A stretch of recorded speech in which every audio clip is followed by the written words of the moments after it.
kids. It's time to get some SML podcast all up in that.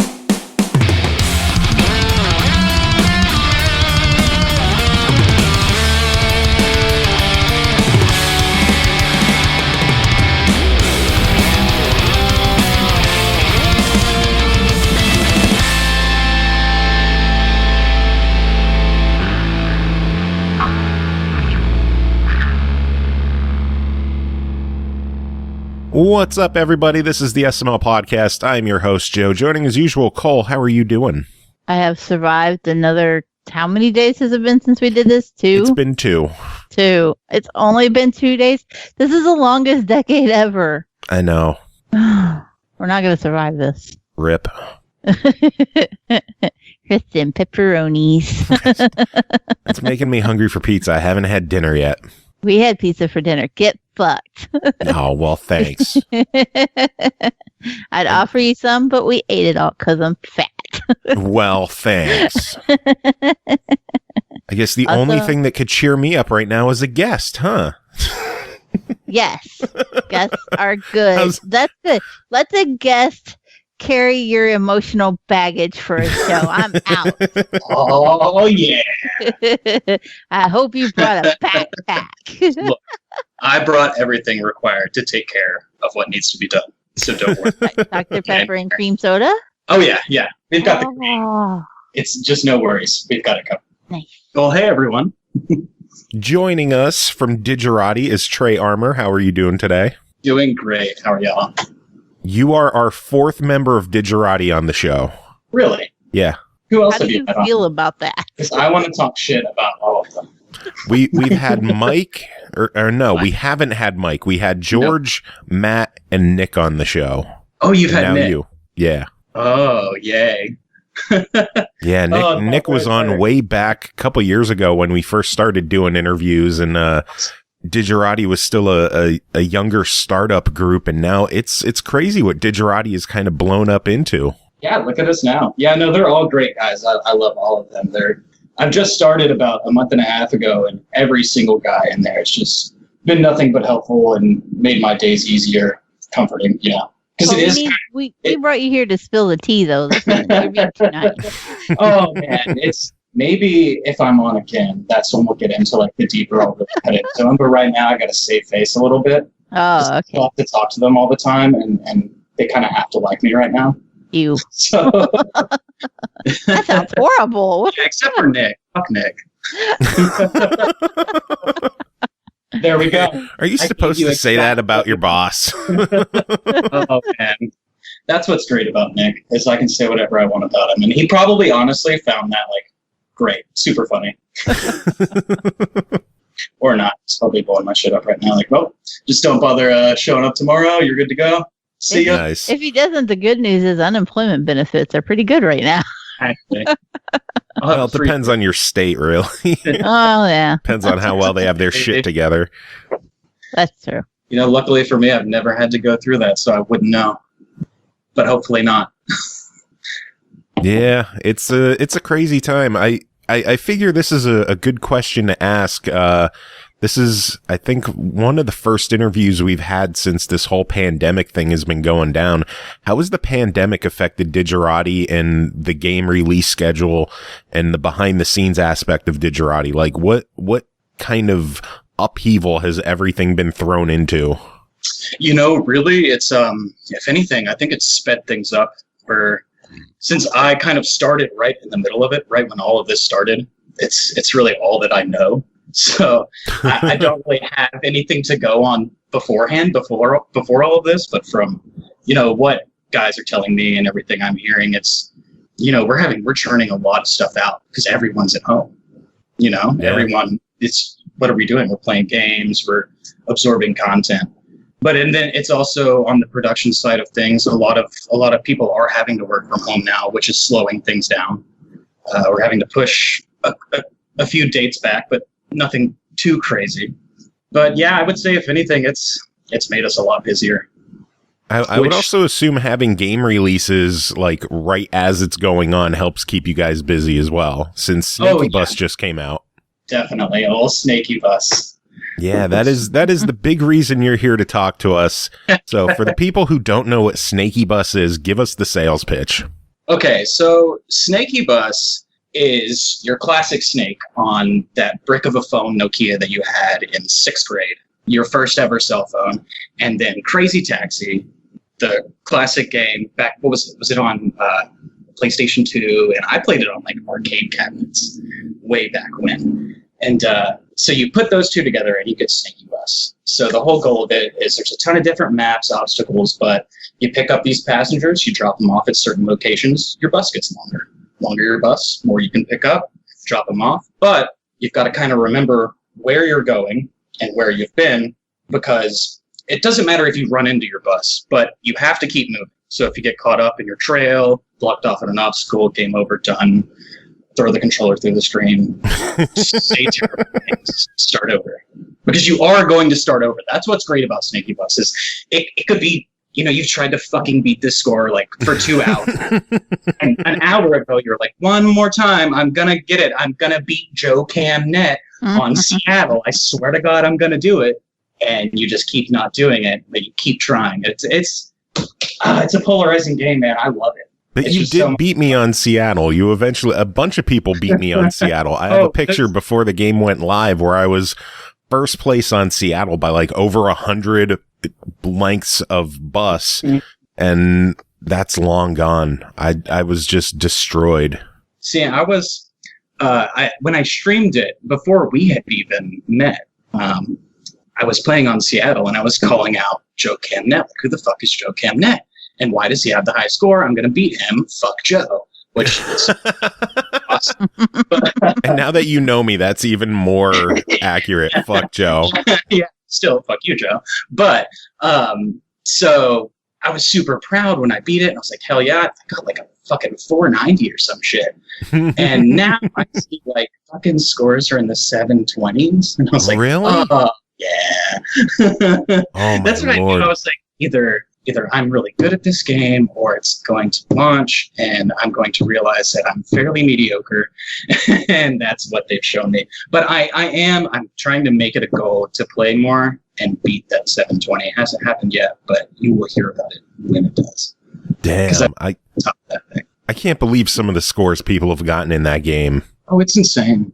What's the longest and what stage is it on? That I'm not sure. I'm sure the stage would have to be one of those like, maybe, the Limitless shouldn't count. Let's see. Yeah, I was hoping I could use Limitless to get my my achievement for hitting 420, and nope. No, I actually died laughing because I didn't look at the achievements before I started playing. And I got that. And I was like, oh, an achievement. I was like, a bus longer than 420. Blaze it. I was like, oh, they did. Awesome. Yeah, I smiled when I saw that. Yeah. How many people had to sign off on that? Yeah, right. For it. Red tape and that shit. Let's see. I can't find the high scores in a row here. I don't know. I'll have to fire up the Xbox while we're doing this, and I'll look through. We're just going to sit here quietly and wait for you to do that. Not going to edit anything. It's just going to be like 4 minutes of silence while you're booting up a console. No. No pressure. Keep us entertained. My first time doing this. That's the whole point of having a guest on the show, is to entertain everybody so that we can have some time off. Yeah, I hope you guys tuned in to listen to a grown man cry for 5 straight minutes.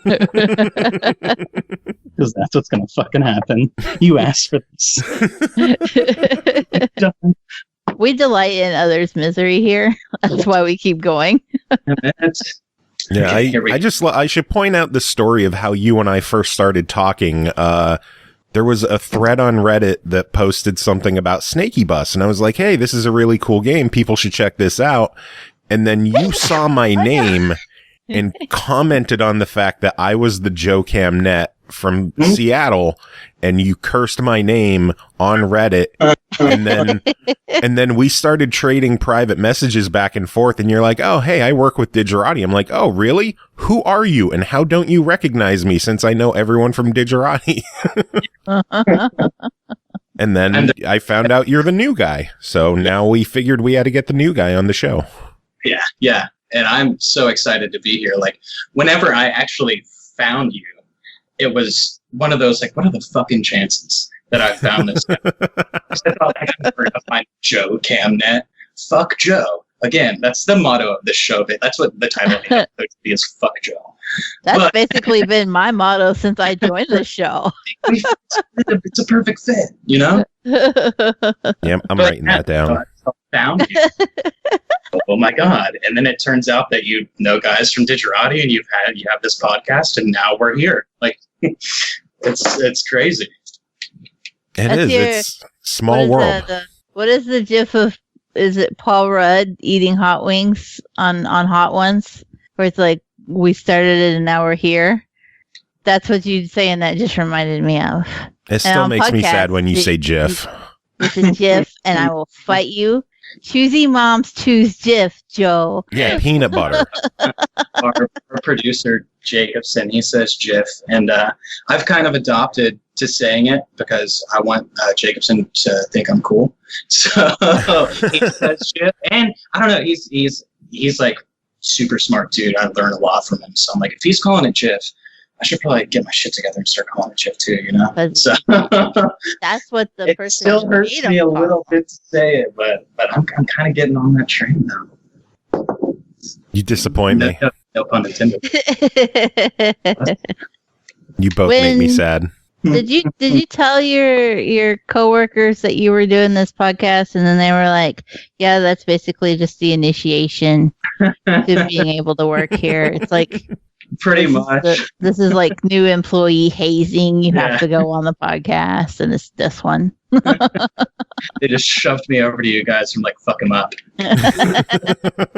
See if he never want to do this again. Let's see if he can hang with the big boys. Yeah. Oh, we are not the big boys. We are the entry level boys.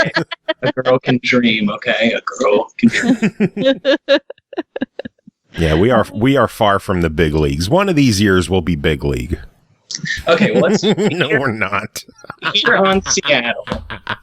Here on Seattle's not as bad. You've got the high score on Seattle is Soggy Tatty with 510. Stinkies 490. Still really good. Mine was 422. Damn. So I'm 1, 2, 3, 4. I'm 5th place. Am I still even on the list, or am I way gone? Do you want me to tell you the truth? Or do you want me to tell you things that make you feel good? So I'm long gone. I do not see your name, sir. Ah, well. I want there to be like a Seattle off right now on the show. I want you both to play. Hey, I've got it. And see who gets the furthest while we chat. Oh It'll my be God, like I can't Hot Ones multitask. Video game edition. That I'm over here playing a game right now. I got this. Yeah, you do that every week on the show, though. Because you ignore me. If it's Animal Crossing, it doesn't count. It is not. I am not addicted to Animal Crossing.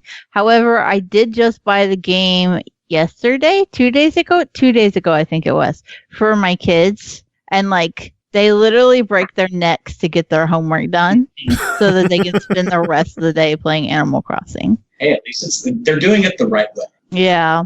You know, They are enjoying their quarantine time because we have a rule when school's in session that you can't play video games on school nights. So that means they only get the game on Friday, Saturday, and Sunday. That has shit the bed because quarantine. Yeah. And they've been on NTI, as we call it here, since March 13th. And so I've just been like, fuck it, the world's on fire. Do your work and then do whatever you want. Just don't bother me because mom still has to work. A little taste of adulthood for you right now. Yeah. And so like, it was all well and good, and they had already beat Pokemon. It took them like 3 days to finish off Pokemon. After that, they're done. Oh. And then like I've made them play all the indie games that I bought them for 9 cents up until now. and then like Good every old time Nintendo sale. every time one's like 3 cents, I'm like, yeah, I'll grab one back. I don't even know what they are. Lord knows what they're playing. I don't care. That'd be a good punishment to buy just like the crappiest game. Like, you have to play you have this. to complete the game that I bought for a penny. And I'm going to watch you suffer through it. Don't you move from that couch until you 100% that game. So yeah, they started Animal Crossing 2 days ago. They are very much in love. Although we did discover that apparently it's one island per console, and even if you have different accounts, Yep, you everyone can't have lives different together. islands. They are not amused. Yeah. Yeah, a lot of people are unhappy with that. Yeah, they have found this to be quite problematic. Yeah. It's also an issue. A lot of people don't like the fact that whoever the first person is to play is like the island representative, and they're the one who gets to make all the big decisions. Yeah. So, like, if number 3 played 3. first, that'd be... Number 1 got it first. Number 1 got it first because it finished downloading after 2 and 3 were in bed. Yeah, and so they got shafted. I love the fact that they're referred to as numbers. Yeah, in birth order. When I listened to it was 2 weeks ago, the episode, I was like, this is great. It's just like, number 3 does this, number 1 is doing this. I'm just like, I know exactly what she's talking about. I thought it was great. I like to give them a little bit of anonymity, but if anybody checks any of my other social media, they're like, yeah, I know which kid that is. Sucks for them. Oh well. Fuck them. Yeah, Mom tried. For like 10 minutes I tried. I started off because I would be talking about things they were doing on Twitch. Not even on the podcast, like before I started doing the podcast. And I was like, Twitch, I didn't care initially, and I was using their initials just because I was lazy. But then Twitch added the chat replay, and where people could watch the VOD and the chat would replay on the side. And then I was like, oh, I don't want that shit just hanging out there forever. And so I started saying 1, 2, and 3. And it just stuck. And now even around the house, it's like year 1, year 2, year 3. Oh, that's amazing. Number 3 is dramatically unimpressed because she certainly thinks that she may be the tiniest, but she has the biggest personality. Oh, that's great. That's good to hear. That's what I needed. that little tidbit extra to the story that it happens in real life too. Yeah, it does. It does. The funny part, anyway, back to Animal Crossing though, because number 1 got totally sidetracked. But number 1 was like super pissed that she had to share with her sisters and that they could destroy her island. Which, you know, that's an age gap thing. Number 1 is 16 and number 3 is 7. So their taste in what should be in their house is dramatically different.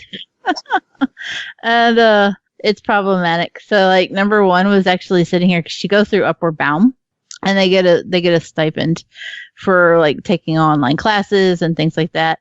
And she's supposed to pick her stipend up this week, and she was literally sitting there last night doing her math on her stipend to see if she had enough to get herself her own Switch Lite, so she didn't have to share it with her sisters anymore.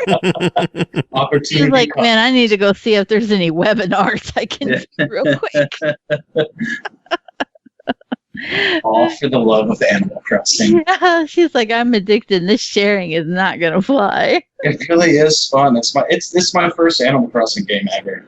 I haven't played any of them, and I probably won't play this one either. I don't care for playing on Switch though. You know what's funny is that I'm just like, it's Animal Crossing, and then like I literally bought 2 copies of it. I bought it for my sister so that she could play with the girls, because we can't go see her. Yeah. And so it's like, that sucks. Well, they can, play together, and like they load up Facebook chat, Messenger chat, and like sit there and video chat while they play together, which is cool. It's good. I'm surprised that you won't give it a shot. For someone who is so addicted to The Sims and That's to my every problem, management though. sim that comes along. Well, you know how bad it, like, I'll play my time at Porsche, okay? You know, I'm already invested in that. My little shop on More Time at Porsche is called Pay Me Nerds. It's hilarious. you know, And so, like, I already 1K. I think I got everything except for one achievement on Stardew Valley, and that's just because it glitched on me. And it's like, I don't need to I don't need to like dive. I don't have time commitment to dive into this shit. I can't do it. It's not safe. Do you want me to ever review anything else ever again? I don't know. It depends. If we get you completely hooked on Animal Crossing, that might be a wash. I'm gonna say, will this just turn into an Animal Crossing podcast at that point? Yeah. Probably. Yeah.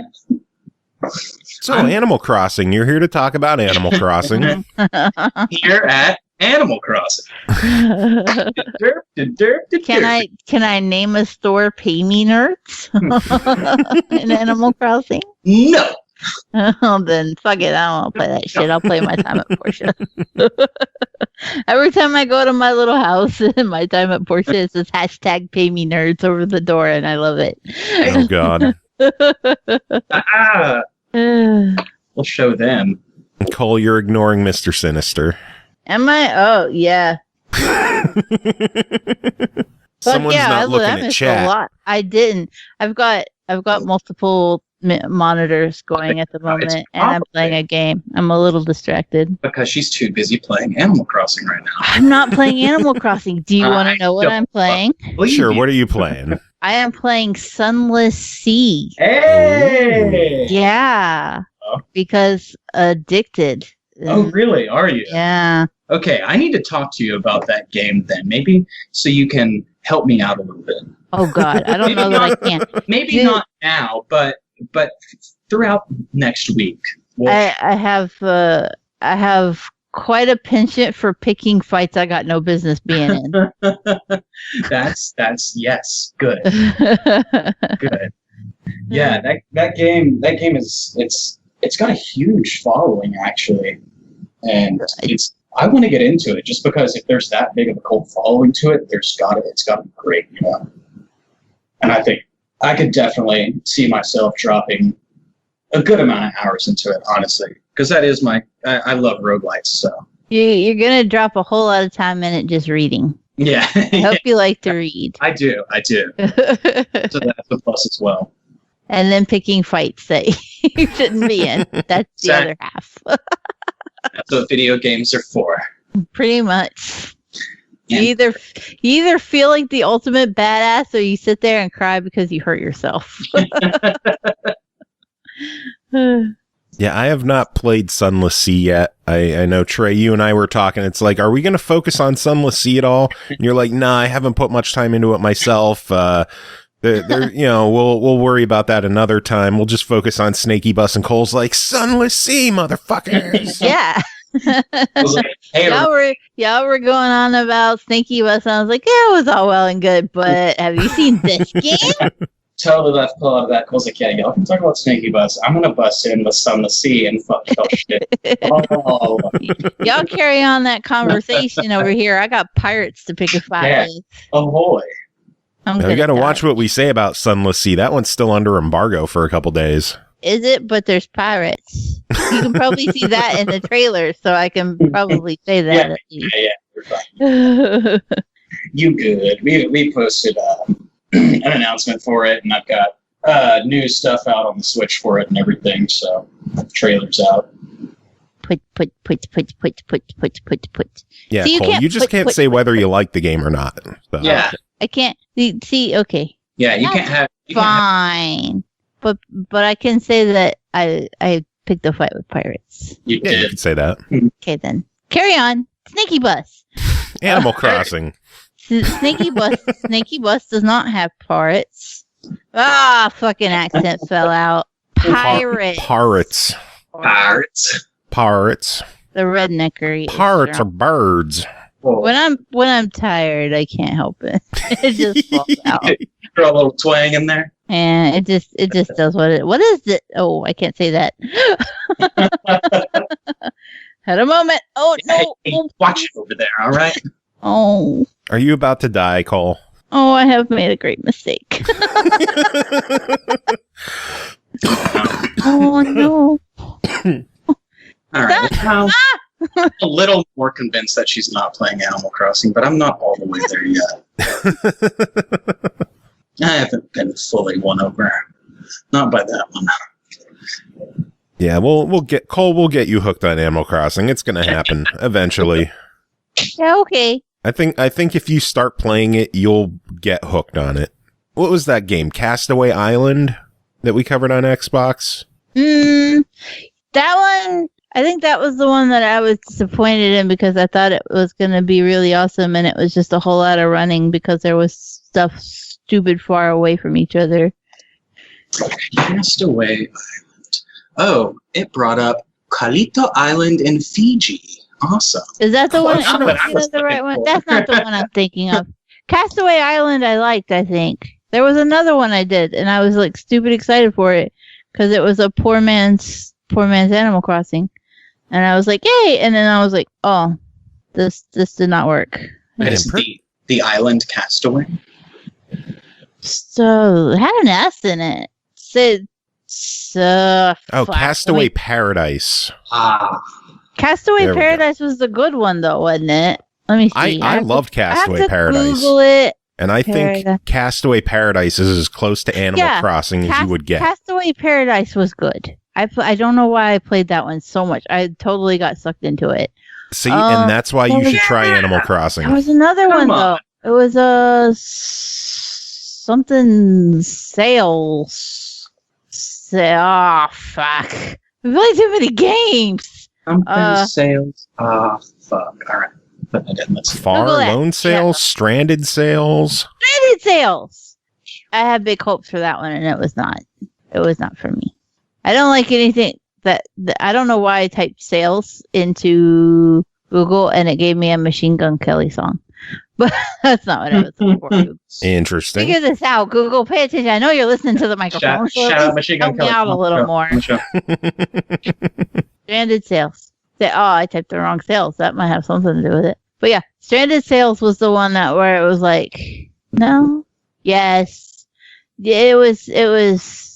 it had all the right notes, but they were played wrong tune, just didn't work, and I was bummed. It looks pretty. Yeah, it looks great, but like so much of it is just big emptiness, and like you run so slow, and like you just zonk through your energy like nobody's business, so that by the time you actually get anywhere, you don't have any energy left to even do anything because like every step kills your energy, and you're like, that's fine. It's a little realistic because that is my everyday. I take a step, I take a nap, I take a step, I take a nap. But I don't want. I'm playing games for escapism, not for realism. Yeah. That's exactly what Animal Crossing is for. It's a second life that you can actually do good in. Yeah. I loved the moment the other day when number one was sitting here and she was like, what is this? An itemized bill. And I was like, welcome to the world of refreshing late stage capitalism. Yeah. She was like, that's garbage. Itemized bill. Yeah, you got 2 more years of me dealing with that shit for you, and then fly, little birdie. Fuck you. You're on your own. Here, have this. It's called depression. Yeah, you're gonna need this depression and anxiety. Crippling I told them for you because I'm a good parent.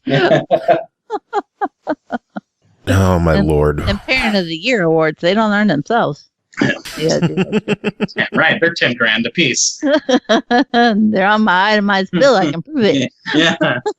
Show you right here. Concrete evidence. Oh, man. So, Snakeybus. Oh, yeah. Hey, that's right. Snakeybus, what's up? How has the response been to Snakeybus so far since it released? You know, it's actually been received very well. We're moving a pretty decent amount of units on it. I'm seeing on socials a lot, honestly, from what I've been, looking at over the past month of being with Digerati. It's getting the most talk from what I've seen, everything that I haven't seen, who knows. But from everything that I've looked at, Snakeybus, in my eyes, is like the most popular right now. And That is awesome. I mean, for good reason. Yeah, it's a really fun game. My family owns a pizza place called Buck's Pizza. So I work up there too. I deliver pizzas and stuff. I've done it for 10 years. But I was telling a lot of kids, high school age kids and stuff work there. But I was telling some of the kids that work there, like, hey, we have this game coming out, check it out. And like a ton of them bought it and were playing it. Like, dude, this game's so fun. Like I never would have heard about it or seen it or anything. But it's just really cool. I'm really in love with the game, and I want to see it do great things.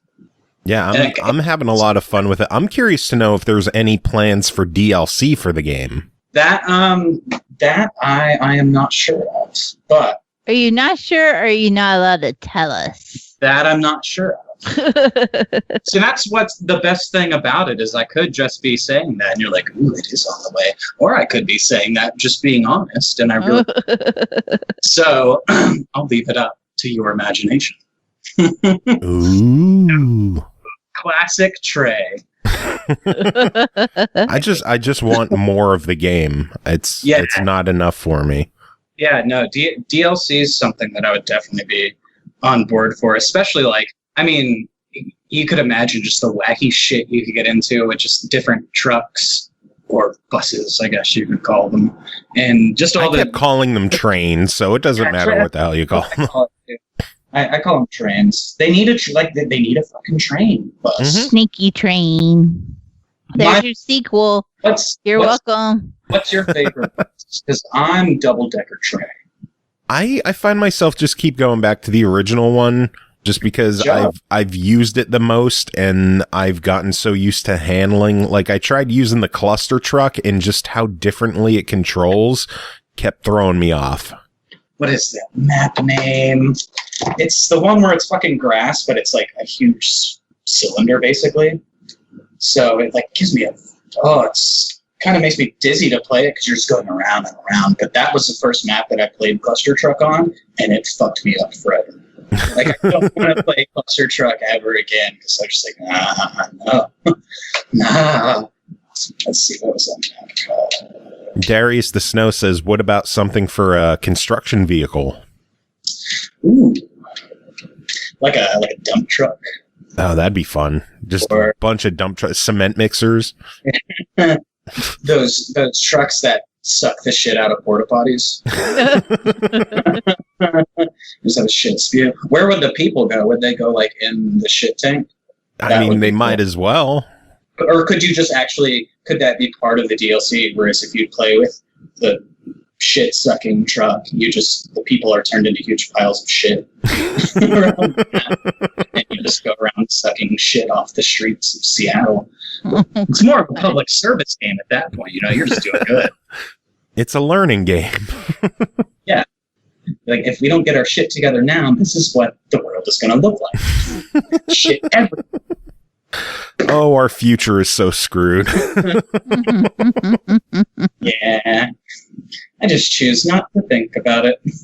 Hey, you either laugh or you cry. So. Oh, God. That's my secret. I'm always crying on the inside.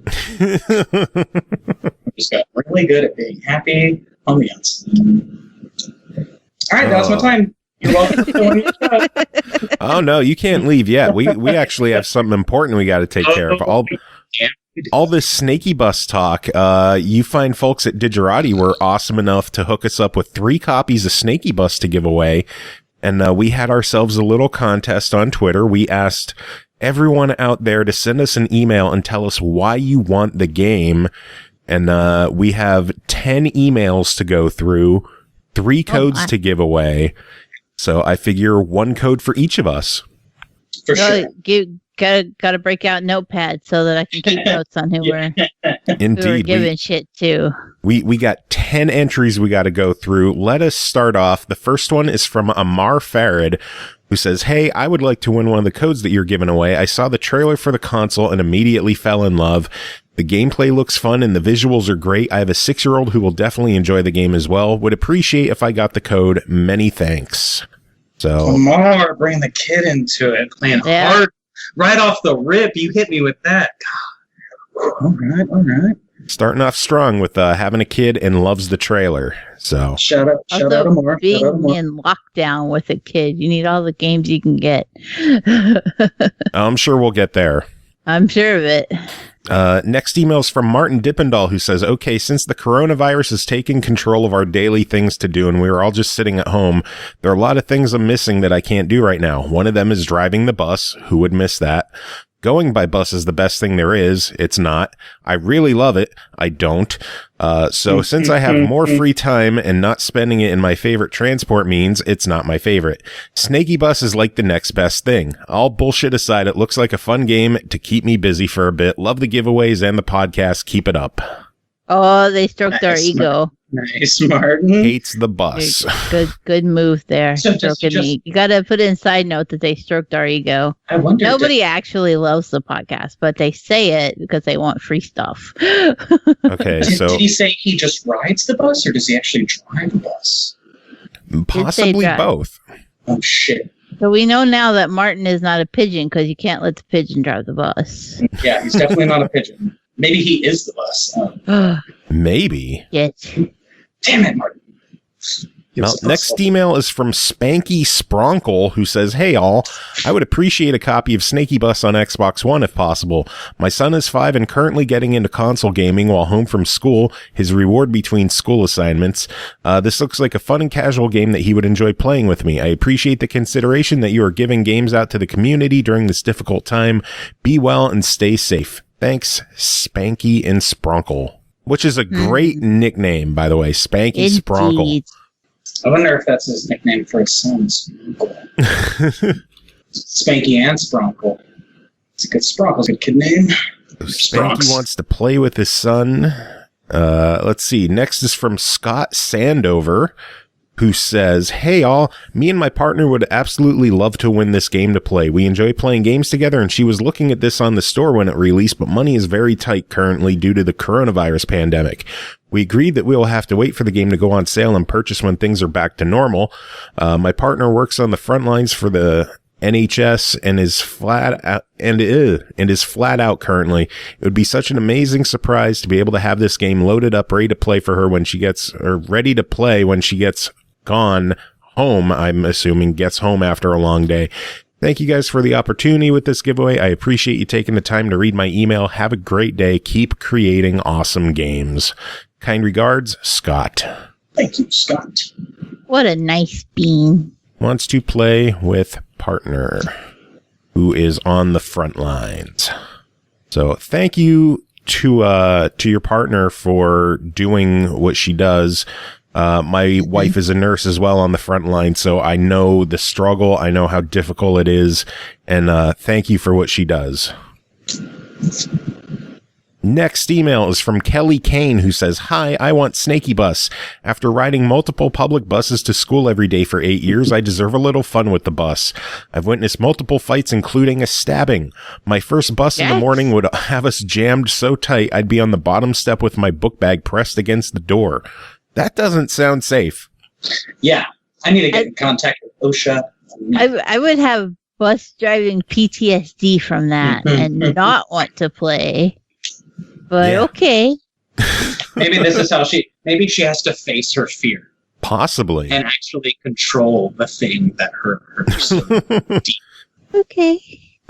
So for all the times the bus drove right by without picking me up, for all the times I lost my cell phone on the bus, for all the bus trauma, let me have this fun game. Have a heart, smiley face. P.S. Big fan of Digerati. None of their games are shovelware from my experience. So sucking up to Digerati too. Hey, Digerati is not here every week. They don't deserve to get their ego stroked all the time. but it's me. Come on. So Let me Kelly have saw this. stabbing. Yeah, that's it. So can we see some real ass shit on the bus? I had to laugh though with the bus driving by because that's happened. Number one is the first person on the bus in the morning, and the bus driver lives right up above us. And I have seen number one standing out there at 6 a.m. in the pitch black dark, holding her phone so she has a light so the bus driver can see her, and the bus driver just goes right past her anyway. Damn. Peace. Yep. And then you hear beep, beep, beep. Then she realizes what she's done, and then she has to back that fucking bus back up a dirt road at 6 a.m. in the dark. And number one's just standing there with her shoulders shrugged. Oh, Lord. All right, next email is from Mary Bove, my sister, who says, I want to win Snakeybus for my Aubrey, who is my niece, because she is driving me insane during quarantine, and maybe a new game will help keep the peace. So, Aubrey driving her nuts. I can sympathize. I know Aubrey. So. All right, next email is from Chris Hall, who says, hey, I'll make this quick. I just got laid off and I'm kind of depressed about it. If I win this would really cheer me up, not just for getting the game, but the fact that I won something would mean a lot to me. Anyways, thanks for the opportunity. Game looks awesome, by the way. Reminds me of Crazy Taxi. So Chris got laid off. I just put Chris depressed. Yeah. Sorry, I put laid off, bummed out once game. I'm good at this. All right, next email is from Zach Menschel, who says, hey there, I would like to win Snakeybus because it looks to be one of those games that you can just sit down and relax to while playing late at night without getting too hyper-focused or stressed out like with a competitive first-person shooter.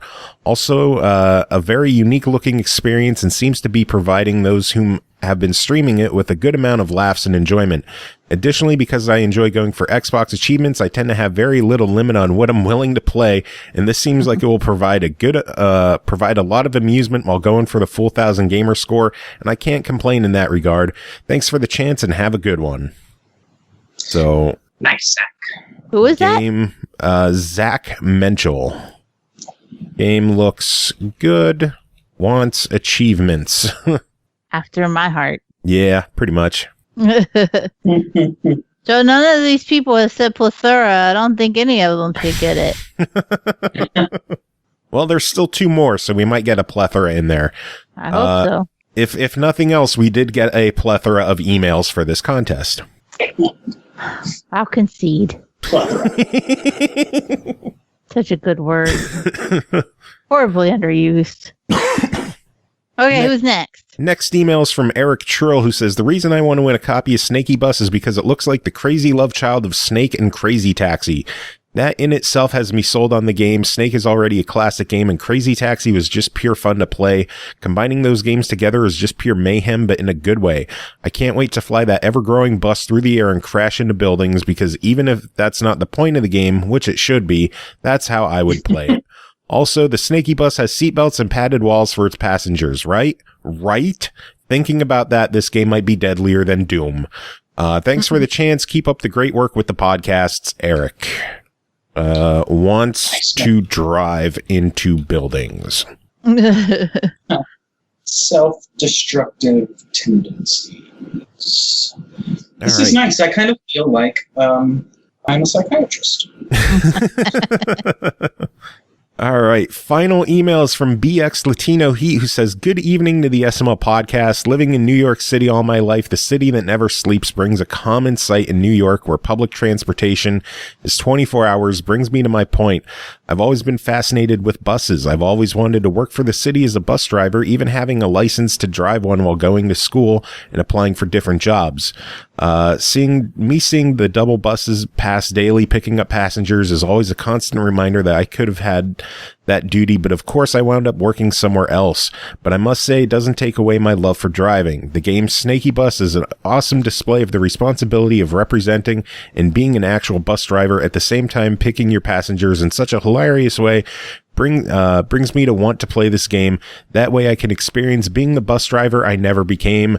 As always, thanks so much to the SML podcast for not only for the opportunity, but the fun podcast, gaming information, and of course the unique music we get to enjoy in every single podcast. BX Latino Heat. Latino Heat. Yeah, baby. So wanted to be a bus driver. Let's see. 10 emails. We got to cut this down to 3. Let's go over these again. Amar has a kid and loved the trailer. Martin hates the bus and we stroked our ego. Spanky wants to play with his son. Scott wants to play with his partner who's on the front lines. Kelly saw a stabbing on the bus. Mary has Aubrey driving her nuts. Chris Hall got laid off. Zach says the game looks good and wants achievements. Eric wants to drive into buildings, and Latino Heat wanted to be a bus driver. So I have mine picked out. Cole, who's your winner? I'm gonna give one to Scott because I fully want to support his partner being on the front lines. That was my pick as well. So Scott is a winner. GG's. Since Scott got one, I kind of want to give one to Kelly, who saw a stabbing on the bus. That is a thing to see on a bus. Yes. So got stabbed, got shoved against the door when enjoy the bus having was overcrowded. Your PTSD sparked every time you play this game. Trey, do you have a winner? I do have a winner. And it is BX Latino Heat, and for a special reason, because when I streamed Snakeybus on launch day, BX Latino Heat was one of the first people in the chat, like actually to watch, and stayed there for like the whole time. Nice. Talking to me and all that. As soon as you said the name, I was like, oh, there he is. Got him. Yeah, so, and just, to be completely transparent, there weren't that many people tuned in to watch. So him being there and contributing, talking, making it known that I wasn't just doing this for nothing, made me feel good. So now that I saw that he emailed in, I'll throw him a bone that you threw me earlier. Nice. He's in chat and says thank you, and I appreciate it. So congrats, Latino Heat. Congrats as well to Scott and Kelly. Thank you to everyone who sent in emails. I wish we had more codes to give away, but unfortunately that's how it is. So you all suck. That's all we can say. Fuck all y'all. But always be on the lookout because we are starting. We're going to start doing a lot more giveaways on socials and stuff. So everyone keep an eye out for that. And where can people keep an eye out? They can keep an eye out at Digerati DN. DIGERATI DN. Nice. Yes, sir. It's that there. It's that on Facebook. Everywhere. Digerati DN. Carnage is dropping a link in chat so people could hit that up. And obviously you'll be able to see it when we tweet you guys on Twitter when we put the show up and tag everybody. So it'll be easy to get in touch with you guys. Definitely. But yeah, thank you for joining us for the giveaway. That was fun. Hey, yeah, thanks for having me on. This was like an absolute blast. It was my first time ever on a podcast. I listened to them all the time. So whenever y'all introduced me, it was kind of weird for me to talk because normally I don't have to talk when that happens. There's someone else I can introduce and I listen and drive. But we popped your podcast cherry, and now you're just gonna go be a podcast whore and visit all the podcasts. Let me hit you with the classic. You'll have a special place in my heart forever. You'll always remember us as your first, and then you'll cry in the corner. What we shared was special. Okay. The nightmares, they never end. Yes, but yeah. So this has been so much fun. Y'all don't even know. Well, I'm glad that you came to join us. We do have news that we have to take care of. Did you want to stick around and chat news with us, or did you want to head out? I'll hang around until y'all are done, man. All right. Some news of the week that happened. A couple of games are joining Game Pass this week and this month. April 16th, we got The Long Dark, and then next week on the 21st, we're getting Gato Roboto, which is launching direct to Game Pass. On April 23rd, we're getting Deliver Us the Moon, which is launching direct to Game Pass. And then on April 30th, we're getting Hyperdot and the game Levelhead, which Levelhead is launching direct to Game Pass as well. I am a big fan of launching straight to Game Pass. I love it. Yes. It makes me very happy when games launch direct to Game Pass. Yeah.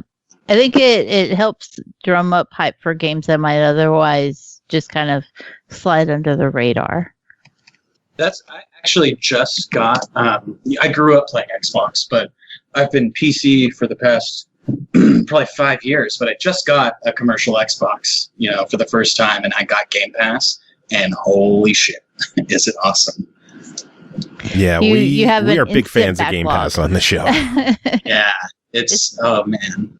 And now hearing that The Long Dark is coming to Game Pass, that excites me big time. Yeah, it's there now. Oh, it's there now? Are you kidding me?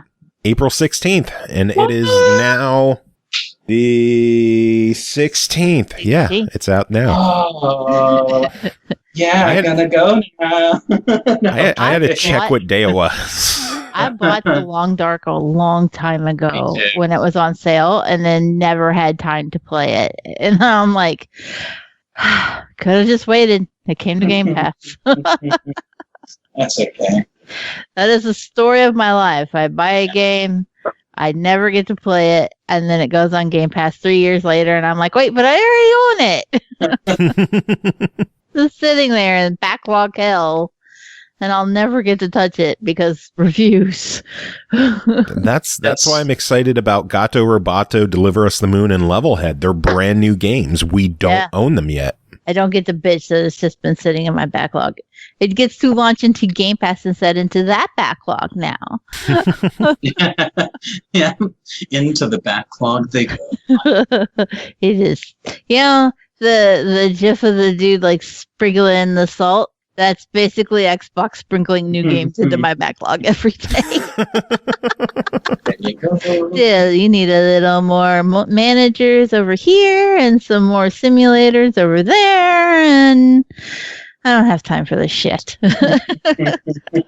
You know what I have time for? I have time to play a Nord clip because Candy Pants just came in and dropped 10 biddies in chat. Candy Pants, thank you so much. George, thank you for the dropping bits. Wet pancakes. Should I play the wet pancakes? You should. Well, but we can't hear it, and then our guest isn't going to be able to hear it, and that's depressing. Hey, I can hear it in my head. Oh, you have no Wet idea. pancakes. Well, when you listen back to the interview, you'll hear someone scream out, "Oh, wet pancakes," and then you will understand what the hell we're talking about. Perfect.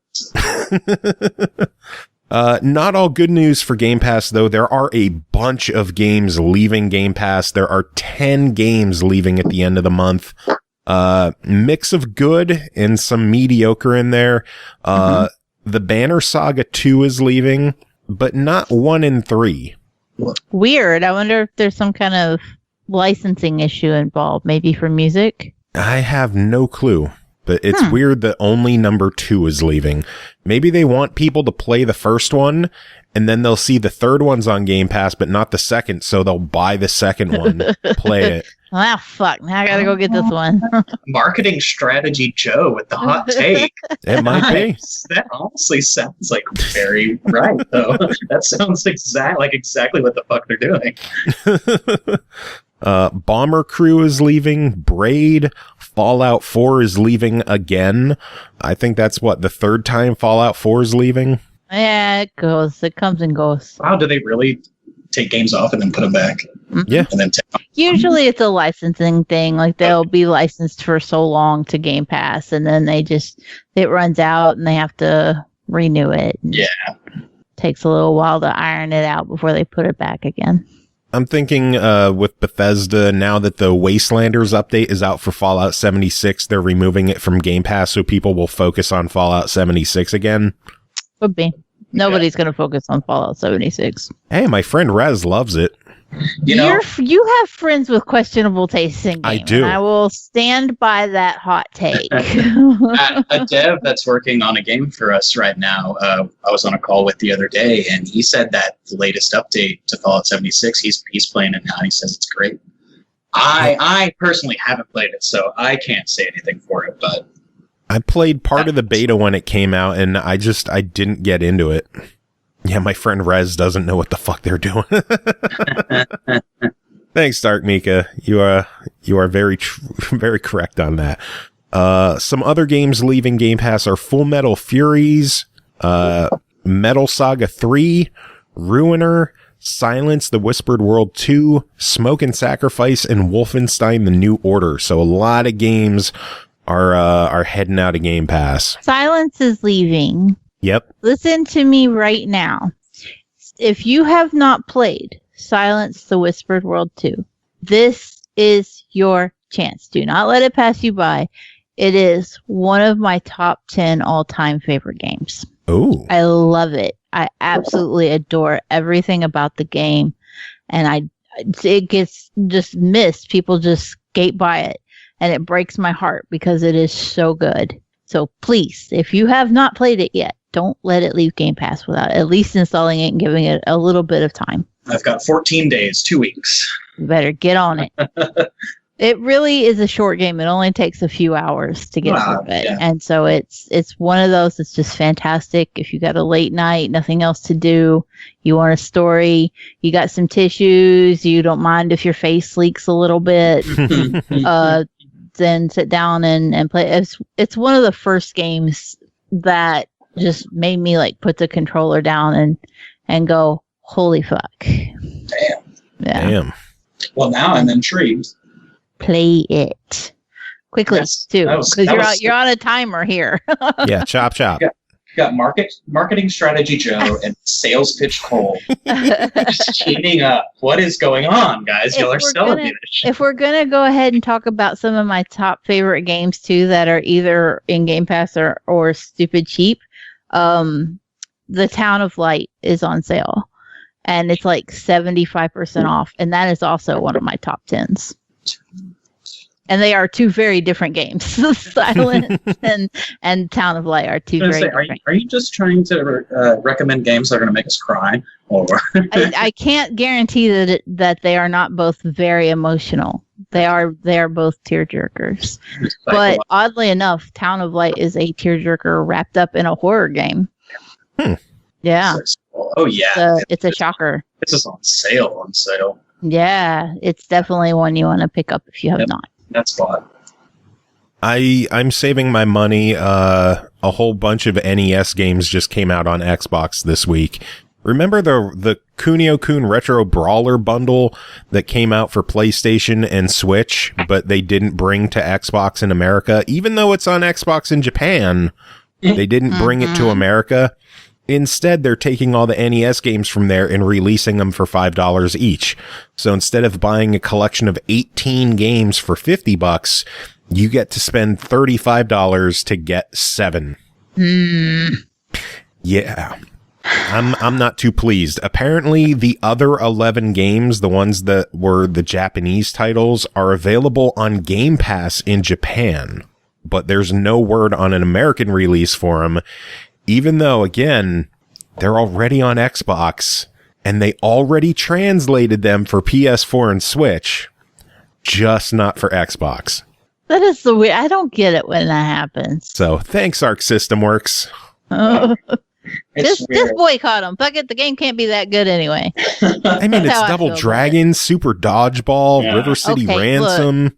Look, I will admit that the horrible Double Dragon movie with Mark Dacascos and what was it, Scott Wolf, I think it was, is one of my favorite movies of all time. But the games themselves were hot-feeded garbage. Hey, Double Dragon 2 was awesome.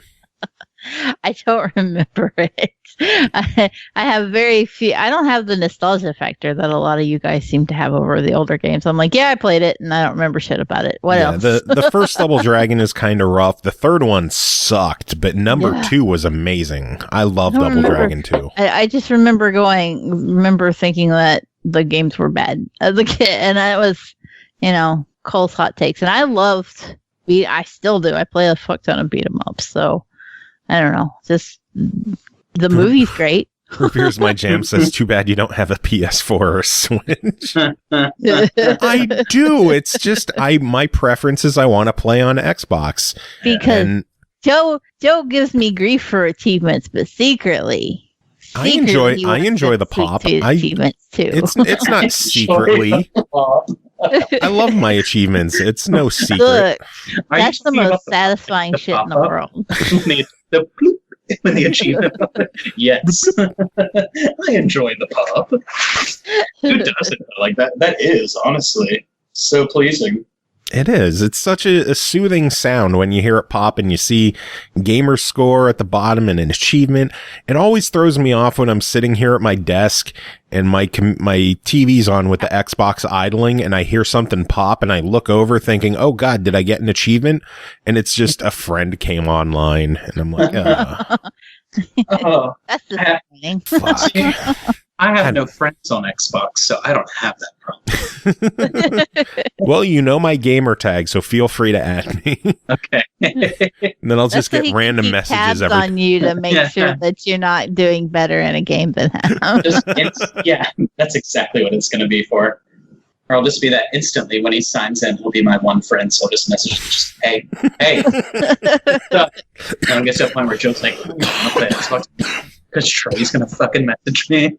There has been a guy who I never chatted with him. I never had anything to do with him. They were randomly matched with me in a game of Call of Duty one time on my team. I was in a party chat with my friends. Didn't give this guy the time of day, and yet every so often, for like the first 6 months, it was a daily thing. He would just send me hi multiple times a day, 6 months. every day. And then like it started to fade off after the 6 month point. But it's been, when did Black Ops 3 come out? Because it was Black Ops 3. Like 2015. Yeah. And this guy still just randomly sends me hi at times. You have to admire the distance. Yes. I'm like, I have never so much as said hi back, and yet here you are. Did you ever reply and be like, what? Never in all these years have I ever replied back to this guy. Sometimes he will randomly join, like if I don't lock down the party for whatever game I'm playing, if there's a spot and he has a game, he'll just randomly join. Wow. And I'll be like, no. This guy probably has his own headcanon where he's like, this is my best friend. I love Eternal Rage. And I'm like, who the fuck are you? Now, since 2015, since it started, have you noticed anyone eerily watching you throughout your day-to-day life? Because that's probably it. I feel oddly uncomfortable. Turns out it's been me this whole time. This is how I got on the show. Redbird, I forget the rest of it. It's Redbird something is his gamer tag, and he's always just like, hi. And I'm like, huh? And then I remember, like, I know who he is specifically because I know this guy's been fucking messaging me for 5 years. Jesus. And then I'll just play it. Like every now and then, I have a friend that I have genuinely played with for, when did Halo 3 come out? 09. Okay, we've played every day almost since Halo 3. And like every now and then I'll be like, you remember that guy from Black Ops 3 that randomly messaged me? And he'd be like, what? Yeah, I remember. And I'll be like, cool, because he just messaged me. He's like, in our game right now. Yeah, it happens like that. I'll be like, here, we'll be playing. He'll be like, who just joined us? Do you know that person? I'm like, you done forgot who he was, didn't you? He's like, the guy's still just hanging in there like a hair in a biscuit. Like a hair in a biscuit. A hair in a biscuit. You ever had a hair stuck in your biscuit? You ain't getting that fucker out. I've never heard that saying before. Who doesn't put hair in their things. I've said a lot of things on this podcast. Remember the time you were flabbergasted when I said like a cow pissing on a flat rock? Yeah, you do say a lot of weird shit on the show. We got said a plethora of things. A plethora of weird shit. Of Appalachianisms. So redneckery runs deep. The girl's acting all Appalachian on us. Oh man, you mentioned Call of Duty. Some news about Call of Duty. Infinity Ward has reportedly banned over 70,000 players in Call of Duty Warzone for cheating. And thank God. I missed a few. That's a lot of people, though. 70,000 people cheating. Like, what do you get out of cheating? What is... I don't get it. Ruining the time of others. And I do not say that from experience. Yeah, people are dicks. Yeah. Indeed. Which sucks because I love that game, especially, I mean, free, you know? Everyone can get in on it. It's a good... I have me and a bunch of buddies play it together, so that's one of our big games for us all to kind of bond with. There you go, Cole. You have someone to play with. I am the queen of the pew-pews. Yeah, you want to hey, I'll play with you if you want to get some wins. See, remember my buddy that I've been playing with since 2009 every day? We finally got a win in Warzone as a duo. And the funny part of it was that we both won. I put down the controller and I said, that is the first time that him and I have won a battle royale game as a duo, despite having played Fortnite, Blackout, PUBG, all of them. A Darwin Project. What else have we played? Like, if you can name a battle royale, Apex. Vigor. We've played Vigor together, and like it's the first time we have been like, oh no, we actually won as a duo without. Like in Apex Legends, we would win, but there was always a random with us. Yeah. And so it was like they basically would carry us. And so Warzone is finally when we're like, fuck yeah, we're the champion. It's the one where it was all on you and you did it. It's such a great feeling when you win one of those games, though. We consistently get second and third and fourth, and we're like, for fuck's sake, though. Yeah. Just winning. Just need that one win. Mm-hmm. Vertically Impaired in chat says, I ruin the time for others by not cheating and by playing with explosives only. I changed my Activision tag to OK Kaboomer. I ruin the game for others by just being on their team. I am a notorious noob tuber. I have a class with a purist with a rocket launcher attached to it, a noob tube. And I have a gold rocket launcher that I carry. And we were playing the other day, and me and Studa both decided we were just going to go rockets only. And we got 33rd, but we had 11 kills. Nice. Yeah, that's what I've been so worth it. A lot of people are just like, especially early on, just picking up an RPG and just running towards someone, just firing it. Because it reloads so fast, too. Like, you can shoot off a fucking RPG and within a second have another one ready to go. We've discovered that if you do pick up a munitions box, you can carry 7 rockets at a time. And I was, like, initially under the ideology that you could only carry, like, 2, maybe 3, because that's all you can have in multiplayer. And then I grabbed one of the munitions boxes one time and I reloaded and I looked, I was like, I had 7 rockets. I was like, I have been shortchanging myself. Bitch. Oh, everybody in trouble now. Let me go ahead and go fly overhead on one of them helicopters and see what happens. Yeah. Your day's about to suck. No, you guys talking about maybe one of these days I'll try Warzone. You can come be our third wheel and we'll use you as a human meat. Yeah, we use you as Joe. You'll be very important. There's suck at always shooters. a need for cannon fodder. We need the wild card. That's what's great, is if you're really bad at the game, whoever's shooting at you won't. You don't even know what you're doing, so how can they predict what you're doing? True. I'm the idiot standing still, Joe. Pushing the wrong buttons. You're the wild card. You'll be the reason why we win. After this show, the 3 of us are just going to play Warzone together. Yep. Fuck the rest of the show. Yep.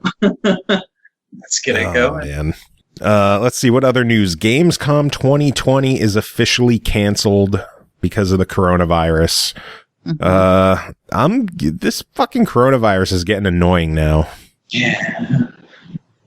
And I feel like you're not allowed to say that, but like not in a bad way. I feel like people will make you out as a martyr if you say that, but it fucking is getting annoying, you know? Like that's all you hear about. It's just such a weird situation, and it's not going. It's so weird. Life is just weird right now. Yeah. I don't even know what else to say. The funny about it. thing about life being weird for everybody else is that where I'm so insulated and being in the middle of nowhere, like it's not weird for me. It's like, I never went anywhere anyway because I'm immunosuppressed. Well, I good just for you, sit Cole. here and it's like nothing has changed except for the rest of the world imploded around us. Now my husband just has to wear a mask when he goes to Walmart. That's the only thing that changed for us. Oh, man. Because of the coronavirus, Sony is starting a play-at-home initiative where they're giving away 2 free games for all players. From April 15th through May 5th, you could get Uncharted, the Nathan Drake Collection, and Journey completely free, no strings attached, yours forever. Download it, you get 2 free games. I think that is a cool idea from Sony. I would love to see Nintendo or Microsoft follow in their footsteps and offer something up. Yeah. Especially they're offering the entire Uncharted collection. Like it's not like they're throwing out some rink-dink fucking 2-star game. Just like, here, fucking play it, Like, it's Uncharted and Journey. I mean, granted, Uncharted was just part of PlayStation Plus a couple months ago, and Journey, like, everybody owns Journey.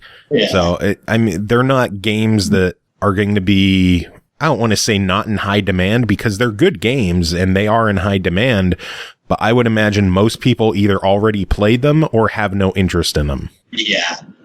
Because they've been around for a while. Yeah, for me, not owning a PlayStation, I would, of course I won't own the games. So that's like, oh yeah, I love those games. But everyone else that's owned a PlayStation has had probably 100 chances to get them for free. So. Yeah, it's a cool idea, though. So hopefully we see more companies do that. It's nice to see companies doing freebies and doing massive sales just to encourage people to stay at home. Definitely. They're doing something. So yeah. Let's see. Phantasy Star Online 2 has officially released on Xbox One this week. It is left beta, and it will launch on PC on the Microsoft Store in late May. So PSO2 fans, it's officially here, and PC players will be playing in about a month. Nice. I'm excited. I have to play that more. I've been playing too much Bless and not enough Phantasy Star. I remember you losing your shit over Phantasy Star too, and like here you are, you're like, well, but I played Bless. You're not ever allowed to mock me for my micro sims ever again. Yeah, I am. No, you're not. Because I'll just be like, fuck off, Joe, and then we'll carry on like nothing happened. Yeah, I love like the 1 second pause and thing. Yeah. That was good. Golden. Comedic timing. Yeah, it was perfect. Perfect timing. We've been working on it for 4 years now? Yeah. Been that long? Fuck.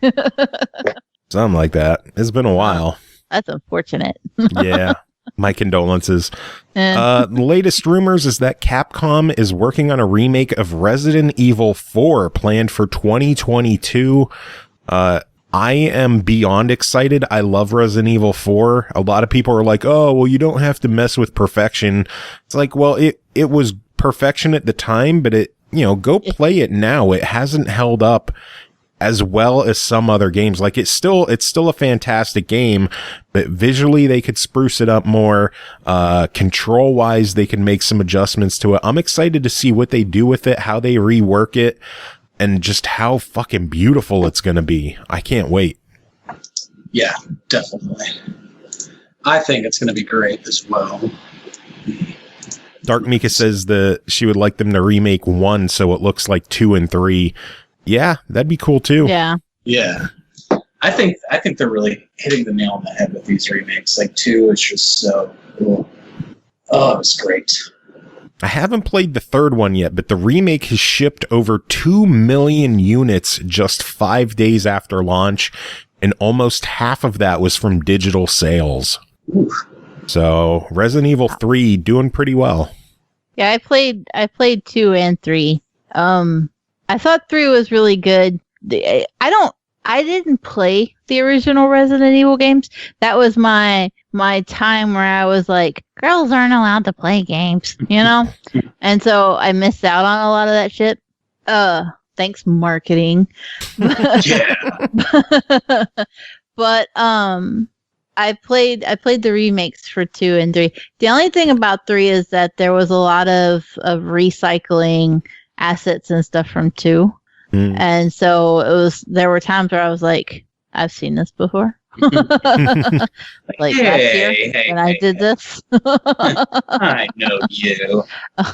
And my number one bitch about the Resident Evil remakes is that if you're playing them on the easier modes, it kind of takes the fear of Nemesis and Mr. X out of it, and he just kind of becomes an annoyance who just stops you from getting your puzzles done. And like every time he crop up, I wasn't necessarily afraid of him because if I died, fuck it, I'd saved a million times already because you don't have to look for the cartridges. And I was like, well, I don't care if I die, but fuck, let me finish my puzzle. Get out of my way. You're just slowing me down. Get out of my room, Dad. Oh man, speaking of remakes, it looks like Mafia is coming back. We talked about this before where people found some traces of Mafia 2 Remastered and Mafia 3 Definitive Edition. It looks like it's going to be a full trilogy, including the original Mafia, which never got a console release. So the leaks are continuing, and it looks like a Mafia Remaster trilogy is going to be happening. Interesting. Nice. Yeah. And then, Vertically Impaired just cheered 100 biddies. Thank you so much, Tony. George, drop us some bits. Dropping bits! And then Awesome Prime coming in with another 10 bits. George, take it away. Dropping bits! Biddy hype indeed. Thank you so much for the biddies. We love having them drop into the cup. And except Cole when you drop 250 at once. That was individually. That was the best moment ever in the history of my being on this show was watching that break Joe's computer. It got so bad too. Like my program was lagging so badly, Skype broke. I couldn't even close Skype. I had to force shut it down to end the call on Tuesday. Oh my God, It only that's costed me $2.50 to be epic. That's how much joy costs. $2.50. Last bit of news that I have is that Crysis Remastered has been not only revealed this week, but it was leaked. Yesterday it leaked out that Crysis Remastered was a thing, and then like the key art leaked, and then someone found the privacy policy which mentioned it on their website, and then someone found a trailer for it. All of this shit leaked before it was even announced, and then I guess Crytek was like, all right, Crysis Remastered, we're announcing it because we can't hide it anymore. It's been revealed and will be coming to Xbox, PS4, PC, and the Switch. That's just gonna look like garbage. You know that, right? I was very curious when I saw that it was going to be on the Switch. I was like, oh shit. Like, how?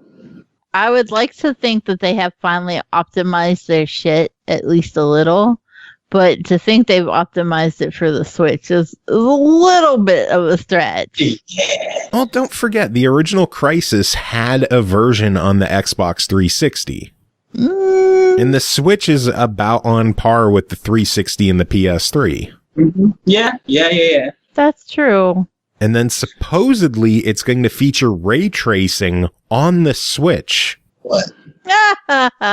So we'll see what they're doing. If anyone is going to make a game look amazing on the Switch, it's going to be Crytek. Yeah. Okay. They don't make we'll ugly see. looking games. It's either gonna look amazing or it's gonna melt the system the moment you launch it. Or both. Or both. You'll have to play it in dock mode, or else it'll fucking burn your fingers off. Play with Like, gloves. I don't think the Switch has a fan in it, but you're suddenly gonna hear it sound like those PlayStations that are overtaxed. Yeah, You'll that be like, sounds "Where like the my fuck that fan come PS4 all the time. Yeah. Fucking PlayStation. See? Yeah, see, there you go. You gotta Already keep him. He knows. already part of the squad. I'm already knows the motto of the show. Fuck PlayStation. Can we keep him? So y'all are lucky that I am actually a fucking Xbox guy. So that kind of won me over too. I was like, y'all like Xbox? Okay, I guess I kind of like take back the mean shit I said about Joe on the stream. No, you don't have to take it back. It's okay. Yeah, I was lying about that. Sorry.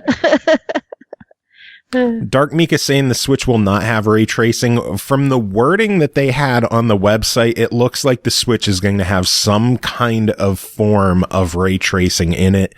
I don't know the details. I'm just going off of what I read on their website, but the way they worded it, it makes it sound like the Switch will have some kind of ray tracing on it. Mm-hmm. But we'll see. Maybe it was just poor wording on their part. I would say it's poor wording. That is not a... We'll see. Yeah. That is a we'll see kind of situation. And of course, Vertically Impaired has to say PC Master Race. Thanks, Tony. PCMR, boys. Not me and my 10-year-old computer. No, that's what I saw on your Twitch overlay, the biddy to refitty my shitty compitty. Like, We're at 61%. We're gonna get there in like 2 more years. I'll have a new computer. I saw it the other day. I was like, oh, dude, I fucking died. I was like, that's great. It was fucking actually funny, you know? We have to win the lottery just to get Joe a better computer.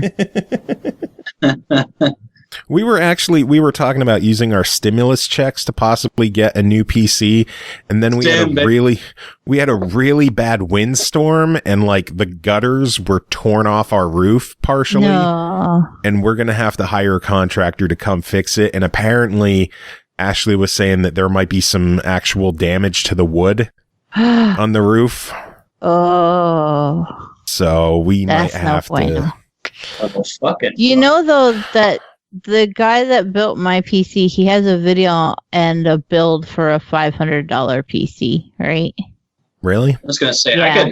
I could probably throw together a good build for you, too. Mine, I just got mine built last month. Has it been a month already since I got my baby?